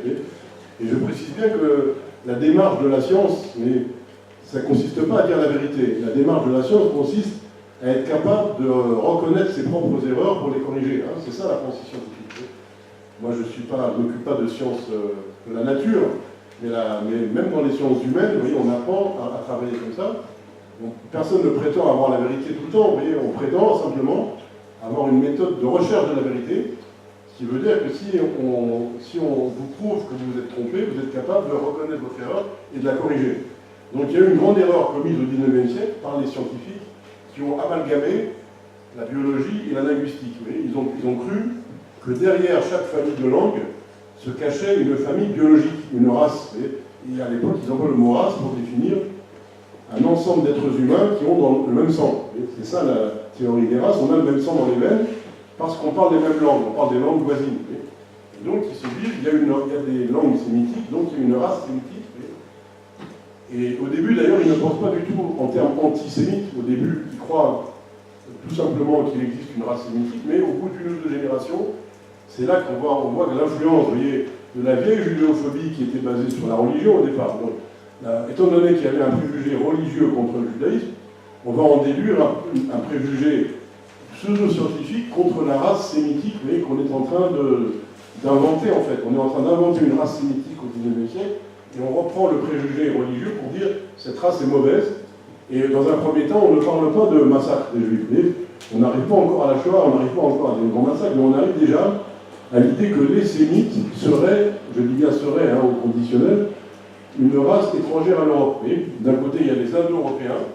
Indo-Européens, et là on invente aussi le mot arien, qui est un synonyme de Indo-Européen. Donc les Indo-Européens seraient chez eux en Europe, mais les sémites ne seraient pas chez eux. Ce serait une race étrangère, vous voyez, étrangère à l'Europe, qu'il faudrait sortir du continent. Au départ, l'antisémitisme prétend chasser les juifs d'Europe Alors on ne dit pas les juifs, on dit les sémites, vous voyez, mais à l'époque, oui, il n'y a pas du tout d'arabe en Europe. Donc aujourd'hui, vous avez des gens issus du monde arabe qui vous disent on ne peut pas être antisémite parce qu'on est nous-mêmes des sémites. Et donc je réponds à ça, vous voyez que premièrement, les antisémites, quand ils inventent l'antisémitisme à la fin du 19e, c'est clairement les juifs qui vivent. Hein. Il n'y avait pas d'arabe à l'époque en Europe et c'est pas eux qui étaient visés, c'était les juifs. Les juifs en tant que membres d'une pseudo-race qu'ils étaient en train d'inventer à l'époque. Donc l'idée des antisémites à la fin du 19e, c'est de chasser les juifs d'Europe. Vous n'êtes pas chez vous, vous êtes une race étrangère, nous on est chez nous et donc partez. Et c'est pour ça, maintenant je vais en arriver à la Shoah, parce que en fait, entre la fin du 19e et les débuts de l'antisémitisme, qui est un mouvement moderne, c'est un mouvement basé sur une pseudo-science qui est la science des races. Heureusement, aujourd'hui, la science elle-même a corrigé cette erreur. Hein, vous avez dû apprendre ça. Aujourd'hui, la science nous dit qu'il n'y a pas de race humaine. C'est-à-dire qu'on a tous le même sang dans les veines. On a tous le même sang dans les veines et les catégories raciales qu'on avait inventées au 19e ne correspondent à rien. Parce que, par exemple, si j'ai besoin qu'on me donne du sang pour sauver ma vie, on peut me donner du sang de n'importe quel genre, de toutes les couleurs, ça n'a aucune importance. Et donc toutes les petites différences physiques qu'on a les uns et les autres, elles sont tellement complexes et tellement réparties dans tous les sangs mêlés que ça a fait tomber toutes les catégories qu'on avait inventées au 19e siècle en croyant que c'était des races humaines. Donc fin du 19e, invention de l'antisémitisme. Et le but des antisémites, c'est de chasser les juifs d'Europe. Et là, vous allez voir qu'on arrive à la Shoah, en 1938, les juifs qui veulent quitter l'Europe ne peuvent plus quitter l'Europe. Je dis bien 1938, c'est-à-dire un an avant que la Seconde Guerre mondiale ne commence, et 3 ans avant que ne commencent les grands massacres de juifs, puisque les grands massacres de juifs commencent en 1941. Hein. Je pense que c'est des choses que vous avez commencé à étudier sérieusement dans vos cours d'histoire sur la Shoah. Donc, je fais bien démarrer le phénomène en 1938, avant la guerre mondiale, avant même les massacres de juifs. 1938, le monde commence à fermer ses portes devant les juifs qui cherchent à quitter l'Europe. C'est-à-dire que vous avez un mouvement antisémite de plus en plus virulent en Europe. Évidemment, c'est surtout le nazisme en Allemagne, aussi en Autriche. 1938, l'Autriche est annexée. Et puis il va y avoir juste après la Tchécoslovaquie, vous voyez, annexée par l'Allemagne. Donc il y a un antisémitisme très violent dans toute l'Europe en fait, même en Amérique, alors du Nord, même en Amérique, enfin dans le monde entier. Il y a un mouvement antisémite violent que l'Allemagne nazie déjà encourage. Vous voyez, ils ont des bureaux dans le monde entier pour essayer d'enflammer l'antisémitisme. Et vous avez des juifs qui essaient de quitter l'Europe en catastrophe et qui ne peuvent plus quitter l'Europe. Jusqu'à 1938, un juif d'Europe qui voulait sortir du piège antisémite pouvait trouver des pays d'accueil. D'ailleurs, la France était un des pays les plus hospitaliers aux juifs qui voulaient quitter, par exemple, la Pologne, et par exemple l'Allemagne. Mais à partir de 1938, le monde commence à fermer ses portes. Et on peut dire qu'en 1939, les portes sont complètement fermées pour les juifs qui veulent quitter l'Europe. Et là c'est une sorte de piège qui se referme sur eux, parce qu'il faut savoir que jusqu'à la fin de 1940, Adolf Hitler veut encore se débarrasser des juifs d'Europe par l'émigration. Jusqu'à la fin 1940, même l'Allemagne nazie cherche à expulser les juifs. Elle ne cherche pas encore à les tuer.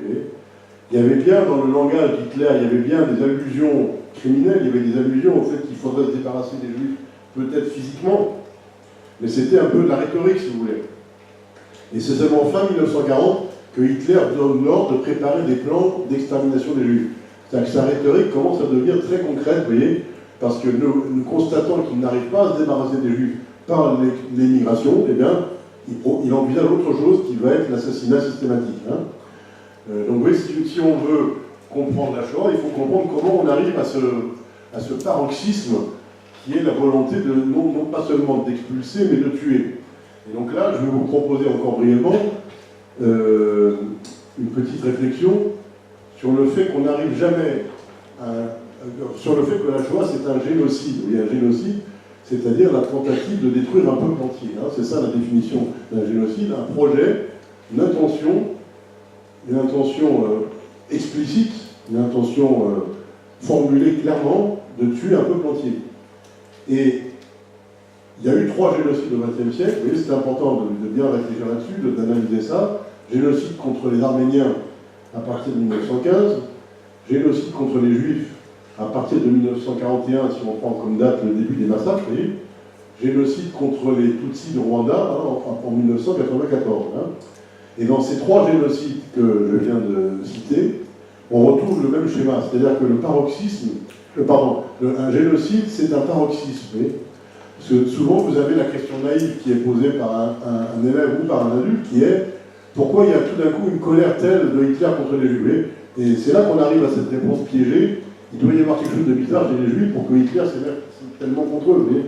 Alors évidemment, ce n'est pas une affaire personnelle entre M. Hitler et les Juifs, vous voyez, ni entre l'Allemagne et les Juifs. On n'arrive jamais à froid à un génocide. On ne décide pas comme ça du jour au lendemain de supprimer un peuple entier. On arrive à un génocide comme un paroxysme de quelque chose qui a commencé bien avant, c'est-à-dire une montée graduelle de la violence. Vous voyez, dans un génocide, il y a une montée graduelle de la violence. Et ça, vous le retrouvez avec les massacres d'Arméniens qui ont commencé dès 1894 dans l'Empire ottoman. Il y a de grands massacres d'Arméniens. C'est-à-dire qu'on s'habitue à ce que le sang arménien coule bien avant le génocide. Vous voyez. Et il y a de grands massacres de Tutsis du Rwanda à partir de 1959.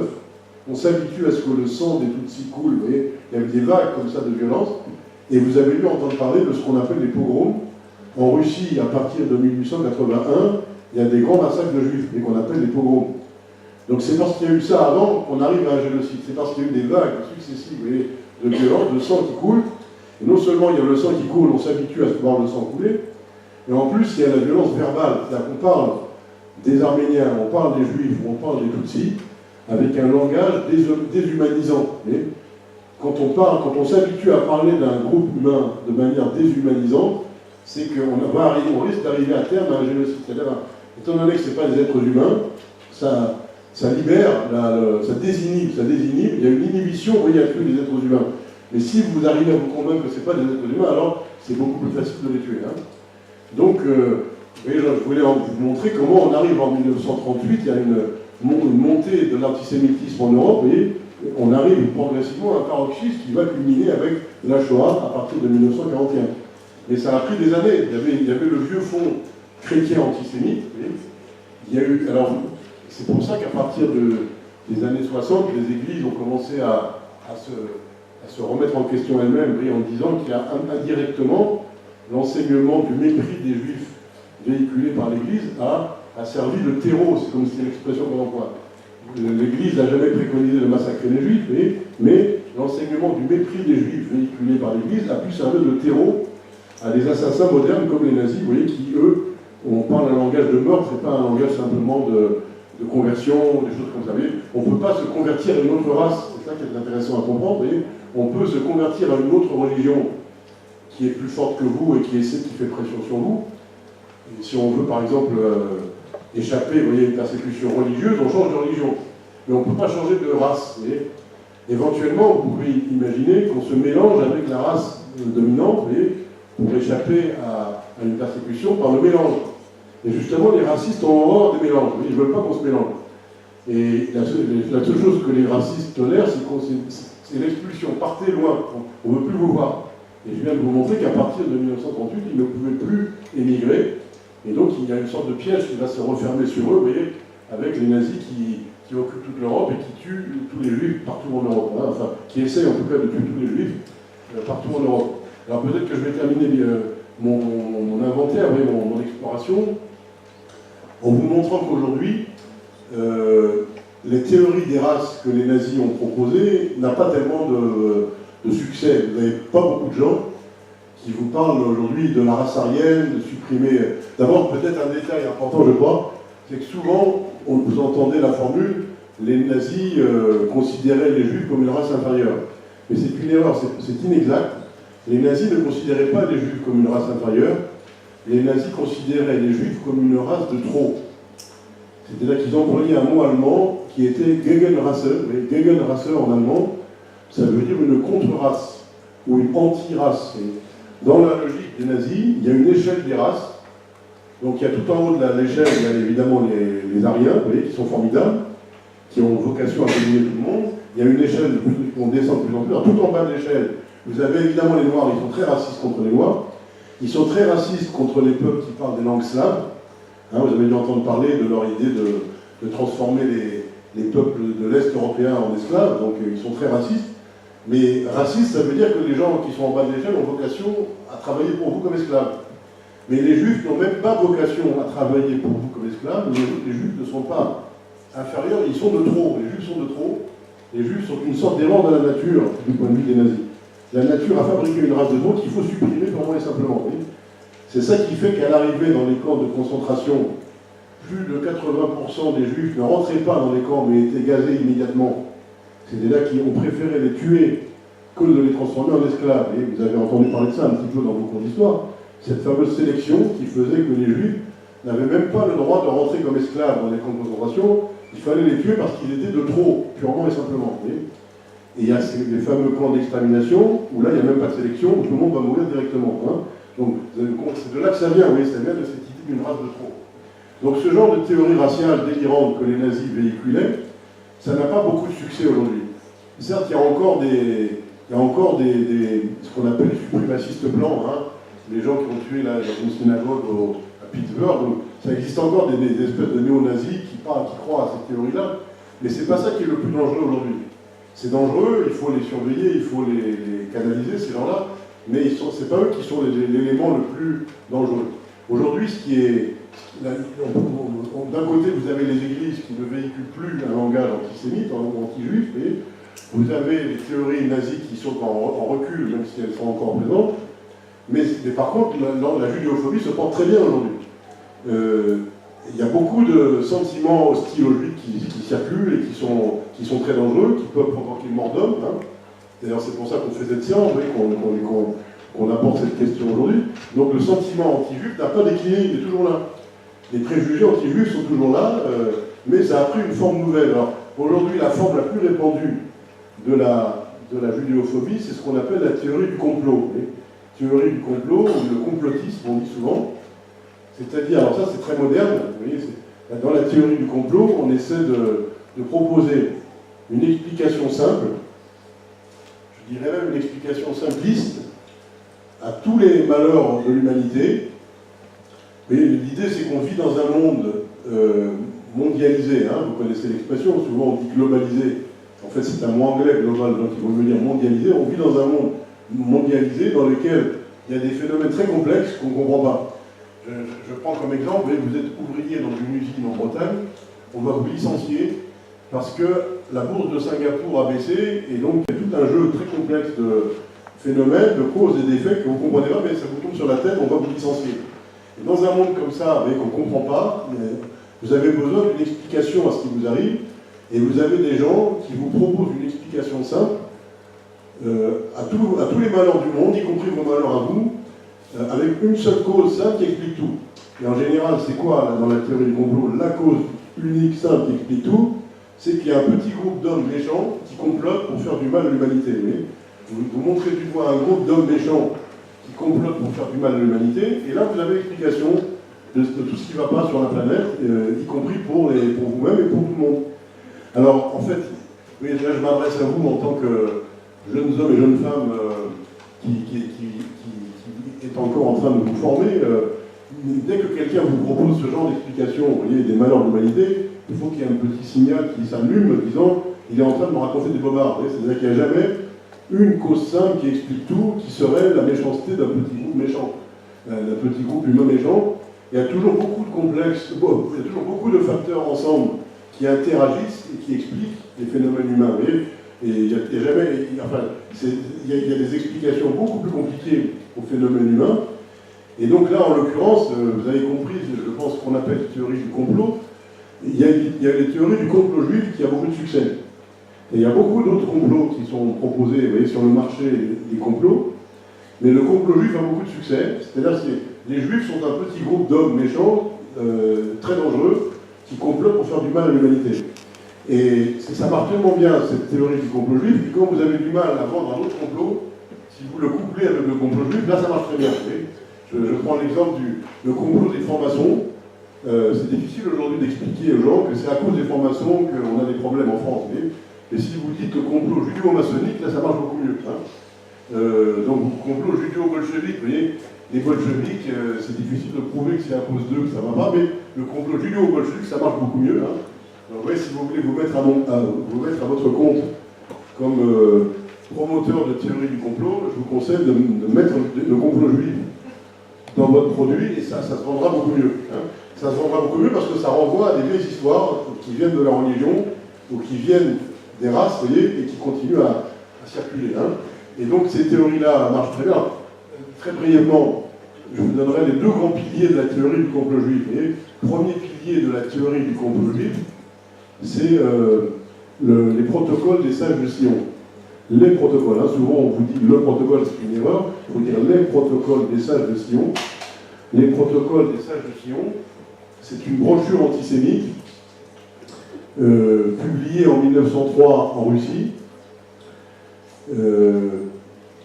qui au début n'a été lue par personne, mais à partir de 1917, vous voyez, cette brochure a connu une diffusion énorme dans le monde entier, parce qu'elle servait à expliquer à la fois la révolution bolchevique en Russie et à la fois le mouvement sioniste, l'arrivée du mouvement sioniste au Moyen-Orient, dans le cadre d'une espèce de grand scénario, vous voyez, qui explique à quel point les Juifs sont très malins, très forts, et ils tirent les ficelles sur le plan mondial. Les Juifs tirent les ficelles, donc c'est eux qui sont derrière la révolution bolchevique, c'est eux qui sont derrière l'Angleterre qui domine le Moyen-Orient à l'époque, dans les années 20, 30, 40. Les Juifs dirigent le monde, en fait. Les Juifs dirigent le monde à travers des pantins qu'ils ont réussi à mettre en place. Vous voyez, donc, c'est ça les protocoles des sages de Dieu. Aujourd'hui, on a étudié à la loupe qui a réétudié cette brochure à partir de faux documents. Enfin, c'est toute une histoire assez étonnante, la fabrication de cette brochure et sa diffusion. Et beaucoup de gens l'ont lu et jusqu'à aujourd'hui continuent à la lire, vous voyez, parce que ça leur fait plaisir de croire à l'explication des malheurs du monde par le complot juif. Et en fait, c'est un récit, vous voyez, ça vous raconte comment les Juifs ont comploté au départ. Et il y a une espèce de deuxième épisode du feuilleton. Le premier épisode, c'est les protocoles des sages de Sion. Et le deuxième épisode du récit et du feuilleton, c'est le négationnisme. Hein. Le négationnisme, vous avez entendu parler de ça, vous voyez, c'est des gens qui prétendent que la Shoah n'a pas eu lieu. Vous voyez. Donc c'est un récit, il vous raconte que tout ça a été inventé par les Juifs. C'est les Juifs qui ont inventé la Shoah. Ils ont inventé la Shoah parce que les Juifs sont des gens tellement méchants et tellement pervers qu'ils ont inventé un faux massacre qu'ils auraient subi pour pouvoir obtenir des avantages. Ils obtenir de l'argent de l'Allemagne qui a indemnisé un certain nombre de Juifs et obtenir surtout la création de l'État d'Israël. C'est de là que ça vient. Les négationnistes sont des gens qui prétendent que les Juifs ont inventé la Shoah pour pouvoir obtenir par la ruse, vous voyez, par le mensonge, la création de l'État d'Israël et toutes sortes d'autres avantages. Donc c'est une forme particulièrement méchante de judéophobie, vous voyez, d'accuser les Juifs d'avoir tout inventé. Et ces théories ont circulé alors qu'il y avait des Juifs vivants, rescapés des camps nazis, vous voyez, des Juifs qui avaient vu massacrer toute leur famille, qui étaient encore vivants, il en reste encore aujourd'hui, vous voyez, et de leur vivant, on prétend que tout ça c'est une invention des Juifs. Voyez. Donc c'est pour ça que je vous dis qu'aujourd'hui, la théorie du complot, c'est la forme la plus virulente d'hostilité envers les Juifs. Vous voyez, ça commence avec le feuilleton commence avec les protocoles des sages de Sion, qui datent d'avant la Shoah, et puis ça continue après la Shoah avec le négationnisme, qui prétend que tout ça est faux. Et ma conclusion, vous voyez, c'est de dire simplement que malheureusement, il y a un conflit israélo-arabe au Proche-Orient, entre Israël et les Palestiniens, avec le monde arabe, etc.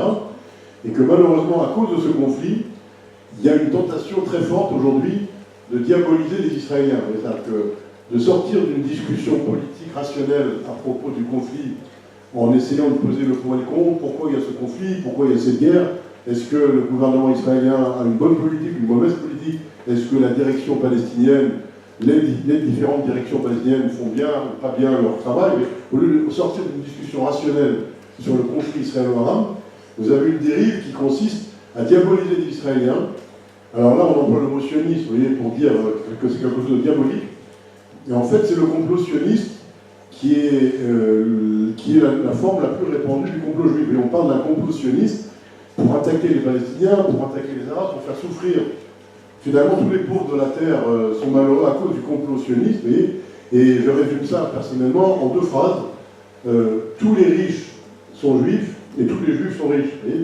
C'est-à-dire que les juifs sont des gens qui sont tous riches et ils concentrent dans leurs mains toute la richesse de la planète.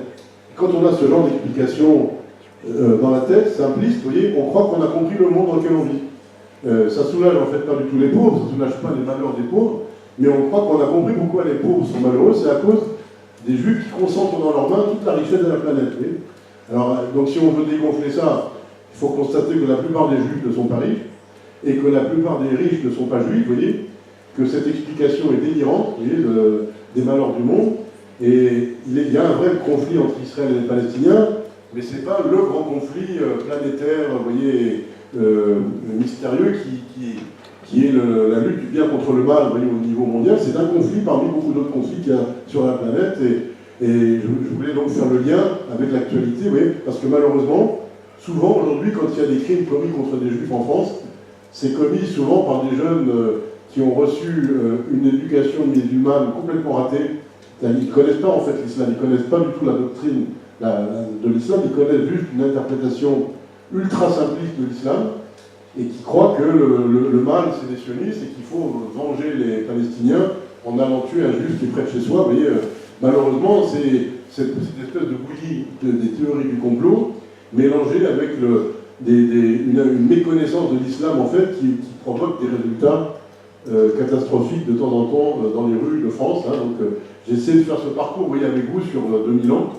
Donc je conclue à peu près dans le temps qu'on m'a imparti. Et on a, je crois, 25 minutes si vous voulez qu'on échange avec plaisir. Voilà.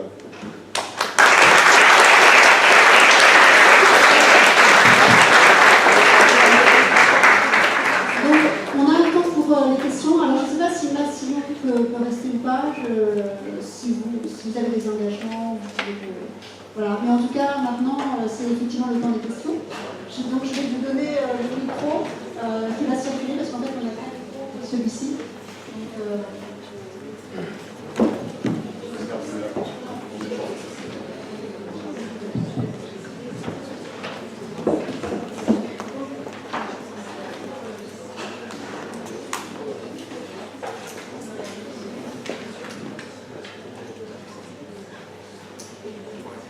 Bonjour, vous avez employé le mot sionisme. Est-ce que vous pouvez expliquer d'où ça vient, qu'est-ce que ça veut dire, s'il vous plaît? C'est bien que vous posiez la question, parce que, effectivement, après, on risque de se fier à des rumeurs ou à des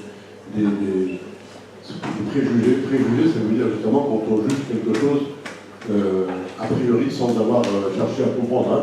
Ben, le sionisme, donc c'est un mot. Alors, c'est intéressant, grâce à votre question, je reviens à ma chronologie. Le mot antisémitisme apparaît dans la langue allemande en 1879 et le mot sionisme apparaît dans la langue allemande en 1888, vous voyez, c'est-à-dire avec un écart de 9 ans. Et entre les deux apparaît un mot qui est le mot judéophobie dans la langue allemande. Vous voyez, c'est intéressant que c'est justement en Allemagne que les trois mots sont apparus presque en même temps. D'abord antisémitisme, puis judéophobie qui est inventé par justement un intellectuel juif russe qui cherche à comprendre comment fonctionne l'antisémitisme. Et justement, lui, il invente le mot judéophobie parce qu'il a besoin d'un mot plus objectif pour réfléchir. Et juste après apparaît le mot sionisme, c'est-à-dire la tentative des juifs, d'une partie des juifs, de trouver une réponse à l'antisémitisme.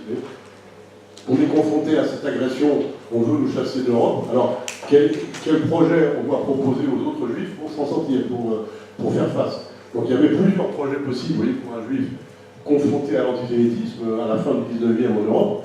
Un des projets, donc c'était, on pourrait dire, c'était de s'intégrer dans les pays où on vit en essayant de trouver des partenaires parmi les non-juifs qui sont pas antisémites. Et ça paraît logique. En France, ailleurs, il y avait heureusement, pas tout le monde était antisémite, donc une des possibilités, c'était je vais m'allier avec les Français qui ne sont pas antisémites et on va essayer ensemble de contrer les antisémites. Et ça, en fait, c'est pendant l'affaire de la Dreyfus, vous voyez, c'est juste après, hein, fin du 19e. L'affaire de la Dreyfus, c'est une grande bagarre au niveau national en France entre les Français antisémites et ceux qui ne le sont pas. Je simplifie un peu parce qu'il y avait quand même des antisémites parmi ceux qui défendaient Dreyfus. Bon, mais c'est pas le sujet de rentrer dans toutes ces complexités, mais donc un des projets possibles pour les Juifs, c'était de s'accrocher dans les pays où on vit pour essayer de s'intégrer malgré l'antisémitisme et d'être des bons citoyens intégrés. Mais un autre projet pour les Juifs, c'était justement dans les pays de l'Est de l'Europe, comme la Russie, l'Empire russe, qui était très grand. Dans ces pays-là, les Juifs avaient constaté des pogroms qui étaient très violents. Ils se disaient, ça va prendre un temps incroyable pour s'intégrer, pour être des citoyens bien intégrés. On ne peut pas attendre pendant des générations pour devenir des citoyens bien intégrés. Il faut qu'on trouve une autre solution. Et notamment, vous voyez, si on réfléchit bien, dans ces pays de l'Est de l'Europe, vous aviez une imbrication de gens qui parlaient des langues différentes et qui avaient des religions différentes. On ne connaît pas ça en France. En France, depuis des siècles, la langue française s'est imposée, vous voyez, comme langue commune, et la religion catholique s'est imposée. Même si beaucoup ensuite sont sortis de l'Église, ça a imprégné la culture française. Mais à l'est de l'Europe, partout vous aviez un mélange de langues et de religions très compliqué. Donc ça veut dire que dans chaque ville pratiquement, dans chaque région, il y avait des majorités et des minorités. Mais les majorités, partout en Europe de l'Est, les minorités étaient maltraitées par les majorités, mais les majorités ne pouvaient pas aller trop loin pour maltraiter les minorités, parce qu'ils savaient qu'eux-mêmes étaient minoritaires ailleurs. Vous voyez, donc ils disaient, si je maltraite tôt la minorité qui vit à mes côtés, de l'autre côté de la frontière, par exemple, ils vont se venger sur ma minorité à moi, vous voyez, qui est minoritaire de l'autre côté. Je ne sais pas si c'est clair. Vous voyez, donc dans cette mosaïque, il y avait de la tension contre toutes les minorités, mais jusqu'à une certaine limite. Et la seule minorité à l'est de l'Europe qui était minoritaire partout, c'était les Juifs. Les Juifs étaient minoritaires dans toutes les régions, dans toutes les villes. Et donc, en fait, ils étaient en position de bouc émissaire, vous voyez, où tout le monde pouvait être agressif contre eux sans qu'ils soient jamais en position de répliquer. Et donc là, il n'y avait pas de limite, si vous voulez. D'où les pogroms. Les pogroms, c'était justement une manière d'attaquer cette minorité-là, parce qu'on sait qu'elle ne peut pas se défendre, on sait qu'elle ne peut pas répliquer ailleurs. Vous voyez. Et c'est pour sortir de ce piège-là qu'on a inventé le sionisme. L'idée qu'il faut qu'il y ait un endroit sur la planète où on n'est pas minoritaire, où on est majoritaire, pour échapper à cette position, cette situation de bouc émissaire.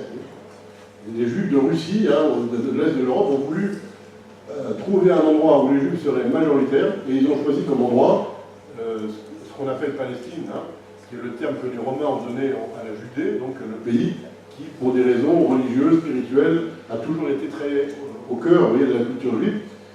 Les Juifs de diaspora n'ont jamais perdu le contact religieux avec ce pays-là, et il y a toujours eu une petite présence juive dans ce pays-là, et donc autour de ce pays-là, il y a l'idée de reconstruire un État juif où on est majoritaire.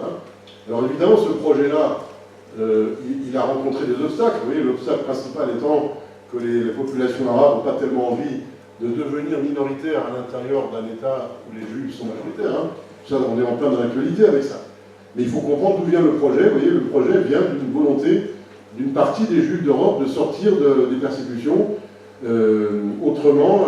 Donc ça voulait dire soit aller en Palestine, fonder un État où on est majoritaire, vous voyez, soit éventuellement aller dans les pays occidentaux où on aurait une chance de s'intégrer, vous voyez, aller en France, aller en Amérique.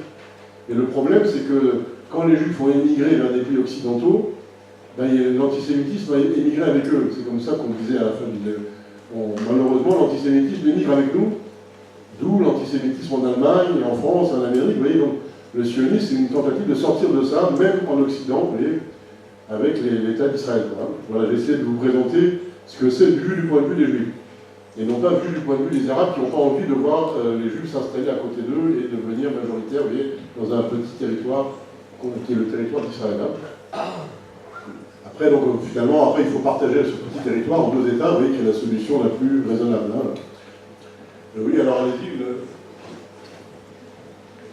Ça marche, ouais. Vous avez évoqué une théorie du complot qui avançait que les Juifs auraient orchestré la révolution bolchevique. Oui. Or, il y a des marxistes extrémistes par la suite qui accusaient les Juifs de vouloir être les maîtres du monde et d'accaparer toutes les richesses. J'aimerais que vous m'expliquiez quelle était la position des partis des différentes tendances de la gauche, socialisme, maoïsme ou marxisme, sur la question justement des Juifs ou sur l'antisémitisme, alors que récemment le Parti travail étranger a été accusé de vidéophobie. Oui, très intéressant. En gros, la question, c'est ce sur quoi je travaille depuis une quarantaine d'années, vous voyez, dans mon travail d'historien. Effectivement, il y a un antisémitisme de gauche qui a tendance à confondre juif et argent. Quand j'ai dit tout à l'heure tous les juifs sont riches et tous les riches sont juifs, ça visait ça en fait, parce que malheureusement c'est cet antisémitisme-là qui est le plus répandu aujourd'hui.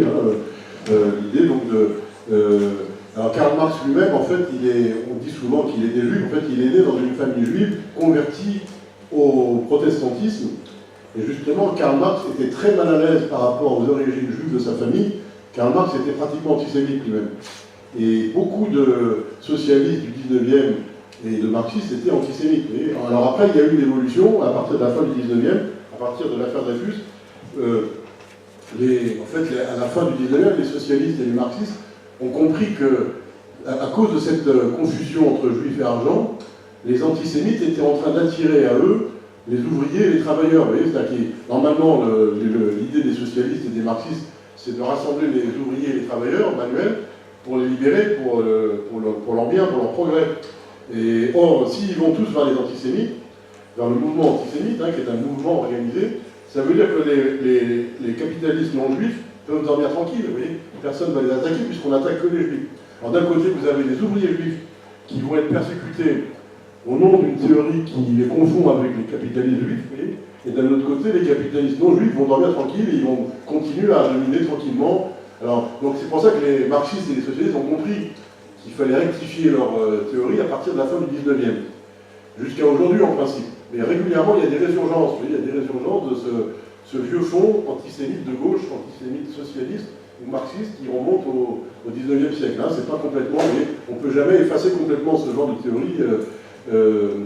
Voilà, donc ça c'est pour vous. Alors, en même temps, c'est très intéressant de voir que dans les théories du complot, on dit que les juifs sont responsables de la révolution bolchevique, et en même temps, les juifs sont ceux qui dominent le capitalisme. Vous voyez, on parle de la plutocratie juive. On vous dit que Wall Street ou bien la City de Londres sont dominés par les juifs. Et vous voyez bien que ça ne peut pas coller. On ne peut pas être en même temps ceux qui dominent le capitalisme et ceux qui renversent le capitalisme. Mais ça ne va pas, il y a quelque chose qui ne colle pas. On peut appeler ça une j'ai toujours du mal à me souvenir de cette formule, les chercheurs appellent ça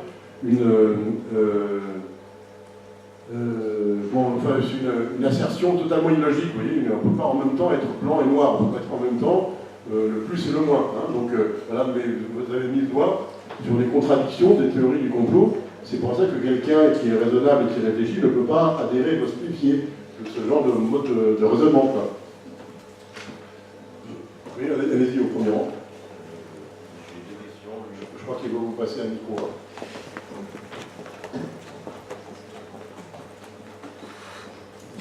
Oui, j'ai deux questions. L'une, qu'est-ce qui vous a poussé à étudier l'antisémitisme et la question de la judéophobie? Et deuxièmement, qu'est-ce que vous pensez en tant qu'historien des lois mémorielles qui apparaissent en France à partir de 1990? D'accord. La première question, moi personnellement, en fait, le fil conducteur de mes recherches, c'était d'explorer les relations entre les juifs et la gauche. Oui. À la fois parce que je suis juif et je suis né dans un milieu de gauche, et que j'ai beaucoup fréquenté la gauche, donc j'ai essayé d'explorer toutes les combinaisons, à la fois d'amitié et de répulsion, enfin d'attirance et de répulsion. Parce qu'il faut jamais simplifier, oui, c'est un peu un plaidoyer pour la complexité, ce que j'essaie de faire. Donc, à la fois, il y a eu des longues périodes où la gauche et les juifs étaient alliés, et il y a eu aussi cet antisémitisme de gauche dont on vient de parler. Donc j'essaie de manière qui ne soit pas naïve, d'explorer à la fois les périodes de proximité, d'amitié, et les périodes de tension, de conflit qu'il y a pu y avoir entre la gauche et les juifs. Il y a ce qu'on appelle la gauche juive, c'est-à-dire qu'au sein même des juifs, tout le monde n'est pas de gauche, il y a une gauche et une droite. Donc j'essaie d'explorer pourquoi certains juifs sont attirés par la gauche, pourquoi certains sont attirés par la droite. Vous voyez, c'est un peu comme un jeu de ping-pong. Quand les juifs sont déçus par la gauche parce qu'elle commence à être antisémite, alors ils peuvent devenir des juifs de droite. Vous voyez, enfin, il y a un jeu comme ça de miroir qu'il faut essayer de comprendre selon les époques, selon les pays. Non seulement en France, mais c'est vrai aussi pour d'autres pays. On a parlé de l'Angleterre, mais en Angleterre, les juifs anglais sont très troublés parce qu'ils ont l'habitude de voter pour les travaillistes depuis très longtemps. Et puis là, tout d'un coup, ils voient que le parti travailliste a bizarrement évolué. Alors, par exemple, je prends la ville de Londres, une des plus grandes villes du monde. Le maire de Londres est un maire d'origine pakistanaise, musulmane, qui est très ami avec les juifs, et il est en conflit avec le chef de son propre parti travailliste, qui lui a des relations très très tendues, parce qu'il est bizarre, il est ambigu dès qu'il s'agit des juifs. Donc, et heureusement qu'ils sont amis avec le maire travailliste de Londres, qui lui est de culture musulmane, même si je ne crois pas qu'il soit très pratiquant de l'islam. Vous voyez, c'est compliqué comme situation. Après, vous m'avez parlé des lois mémorielles. En général, tous les historiens sont contre le principe d'une loi qui dit la vérité en histoire. C'est-à-dire qu'à chaque fois qu'on a fait voter une loi comme ça, tous les historiens ont dit qu'ils n'aimaient pas cette idée. Donc maintenant qu'elles existent, c'est un peu compliqué de les annuler. D'ailleurs, en France, on ne peut pas dire que personne n'est bâillonné. Si vous voulez. Il y a eu quelques cas où des historiens ont été l'objet de procès parce qu'ils avaient défendu des théories qui ne plaisaient pas à d'autres, alors que il y avait des arguments raisonnables en faveur de leur théorie. Donc c'est très compliqué cette idée de loi mémorielle. Simplement, vous voyez, je dirais que dans le cas de la première loi mémorielle, c'est la loi Guesso, hein, qui vise les gens qui nient la Shoah. Je crois pas qu'il faut interpréter ça comme une loi qui dit la vérité sur l'histoire, c'est plutôt une loi qui protège les Juifs contre une forme très virulente d'antisémitisme. Parce que le négationnisme de la Shoah, aujourd'hui, c'est la forme la plus agressive d'hostilité envers les Juifs. Vous voyez, attaquer les Juifs vivants, y compris les rescapés de la Shoah, en disant tout ça c'est un complot, vous avez tout ça vous l'avez inventé, c'est quand même une forme très virulente de trouble à l'ordre public. Donc ça rentre un peu dans la catégorie des lois qu'on édite pour que l'ordre public ne soit pas troublé. Mais de même qu'on fait des lois contre le viol, contre l'agression, les agressions, on a essayé d'empêcher cette agression-là par une loi, la loi Guesso. C'est pas terrible, oui, parce qu'effectivement, ça peut être perçu comme un obstacle à la liberté d'expression, mais ça a eu cet effet-là. Par exemple, on ne peut pas diffuser les protocoles des stages de lecture librement, vous voyez, sinon la police va vous arrêter. Mais malheureusement, à cause d'Internet, on peut tranquillement lire les protocoles des stages de lecture sur Internet, vous voyez, parce qu'il y a des sites négationnistes à l'étranger qu'on ne peut pas contrôler de France, et donc ils diffusent tranquillement leurs messages négationnistes, complotistes, enfin, ça pullule, hein. Vous voyez, par exemple, dès que vous faites une recherche Google sur un sujet qui concerne les Juifs, vous tombez par hasard sur des sites antisémites qui diffusent tranquillement leurs messages. Bon, voilà, donc finalement, cette loi, vous voyez, elle a des inconvénients, mais elle a un tout petit peu canalisé une certaine forme d'antisémitisme. Je ne sais pas si j'ai répondu à votre question.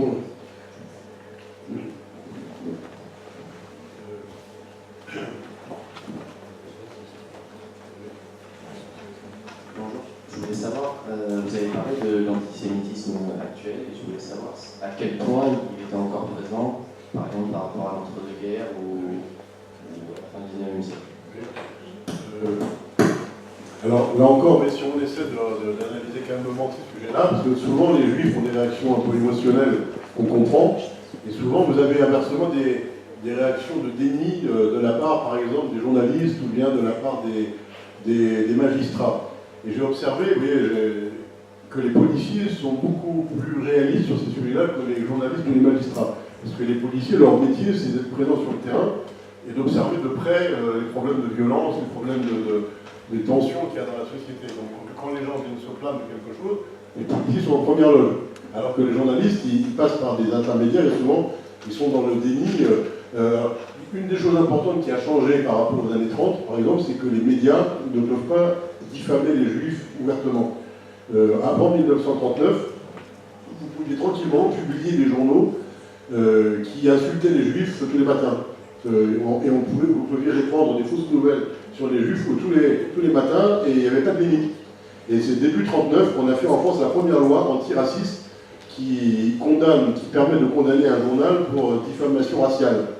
Alors cette loi, elle n'était pas très efficace. Maintenant, il y a une autre loi un peu plus costaud sur ce sujet. Mais, donc ça, c'est un des changements par rapport aux années 30, hein, pour répondre à votre question. Disons qu'une des choses importantes, je crois, dans le contexte actuel, c'est que la police, et derrière la police, il y a le gouvernement. La police et le gouvernement combattent l'antisémitisme. Il y a un gros effort de la part de la police, du gouvernement, et même de la justice, qui a fini quand même par comprendre qu'il fallait faire quelque chose. Donc, il y a un effort de l'État pour protéger les Juifs, pour que les citoyens juifs ne soient pas laissés à eux-mêmes, abandonnés aux gens qui veulent leur faire du mal. Donc, d'un certain point de vue, c'est rassurant, c'est fait pour rassurer. Vous avez peut-être entendu parler de la période des attentats les plus durs, hein, en 2015, où il y avait des policiers dans toutes les synagogues, il y avait même des militaires dans toutes les synagogues, et il y a eu une période où ils ont même habité dans les synagogues, carrément. Bon, en fait, la France ne pouvait pas investir tellement de soldats ou tellement de policiers, mais il y a un effort sincère de l'État pour protéger. Et c'est efficace relativement, tant que la violence ne dépasse pas un certain seuil. Hein. Mais malheureusement, si la violence monte, et on ne sait pas si elle va monter, moi je ne suis pas parmi les gens alarmistes, mais qui vous disent que ça n'arrête pas de monter et que ça va mal se terminer. Mais si la violence devait monter en gravité, ben, il y a un vrai problème, c'est-à-dire que la police et l'armée en France ne sont pas mobilisés jour et nuit pour aider les Juifs. Ils ont d'autres choses à faire. Donc c'est pour ça que vous avez un certain nombre de Juifs dans ces cas-là qui se disent le seul pays de la planète où l'armée et la police sont disponibles 24 heures sur 24 pour nous protéger, c'est en Israël. Et c'est un truc réaliste, vous voyez. C'est pas quelque chose d'alarmiste. Disons que dans un premier temps, à la fois c'est très beau de voir l'effort de l'armée et de la police, vous voyez, pour protéger, mais si on sent que la situation se dégrade, on n'est pas obligé d'attendre des massacres pour partir. Mais donc, il y a une certaine logique dans la démarche de faire confiance, si vous voulez, à Israël plus qu'à la France. Voilà, bon, c'est un vaste sujet, vous voyez, qu'est-ce qui fait qu'un juif peut choisir d'aller vivre en Israël plutôt que de rester. Il y a des raisons positives d'aller là-bas, et il y a des raisons négatives par rapport au climat antisémite, quoi. Et en gros, moi, je ne veux pas répondre trop longuement à votre question, mais je pense que d'un côté, le public chrétien en France a beaucoup évolué, mais avant la guerre, puisque vous me permettez de faire comme ça des comparaisons d'une époque à l'autre. Avant la guerre, en France, la principale source de préjugés contre les juifs, c'était le milieu chrétien. Et par exemple, quand un juif se faisait attaquer dans la cour de récréation de son école, on lui disait « c'est toi qui as tué Jésus ». Vous voyez, c'était ce préjugé-là qui était le plus virulent. Et aujourd'hui, ça ne se passe pas comme ça. Les chrétiens sont devenus peut-être le milieu le plus amical qu'il y a en France vis-à-vis des juifs. À la fois parce que l'Église a changé son langage, vous voyez, et qu'il y a eu un effort d'amitié. Et inversement, avant la guerre, le milieu le plus amical pour les juifs, c'était le milieu dit laïque. L'école laïque, l'école où tout le monde était ensemble. Et malheureusement, dans l'école laïque, les choses se sont détériorées. C'est-à-dire que vous avez eu des incidents où des élèves non-juifs ont agressé des élèves juifs, et où l'école publique n'a pas été capable de punir l'agresseur et de défendre celui qui était agressé. Il y a eu énormément d'incidents, mais il y a eu quelques incidents comme ça, où l'éducation nationale n'a pas fait son boulot.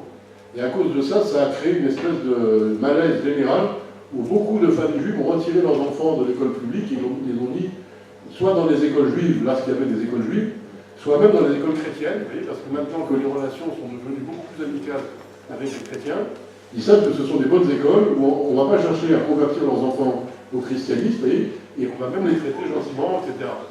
Donc ça c'est un phénomène nouveau. Vous voyez, j'appelle ça le syndrome de la couverture trop petite. Vous savez, quand vous avez une couverture trop petite, si vous avez froid aux pieds, vous couvrez les pieds, mais vous êtes découvert en haut. Et si vous voulez vous couvrir en haut, vous avez froid aux pieds. Donc la bonne nouvelle, c'est que l'antisémitisme a beaucoup régressé parmi les chrétiens. Mais la mauvaise nouvelle, c'est qu'il a augmenté dans le reste de la population. Et donc, à cause de ça, le problème n'est pas réglé.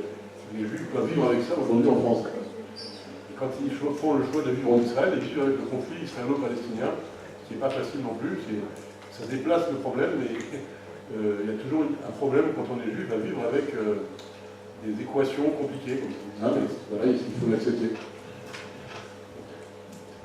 Je réponds un peu longuement parce que vous posez des questions subtiles, donc il faut répondre de manière un petit peu subtile. Alors, au fond, il y a une question, et ça sera la dernière. D'accord.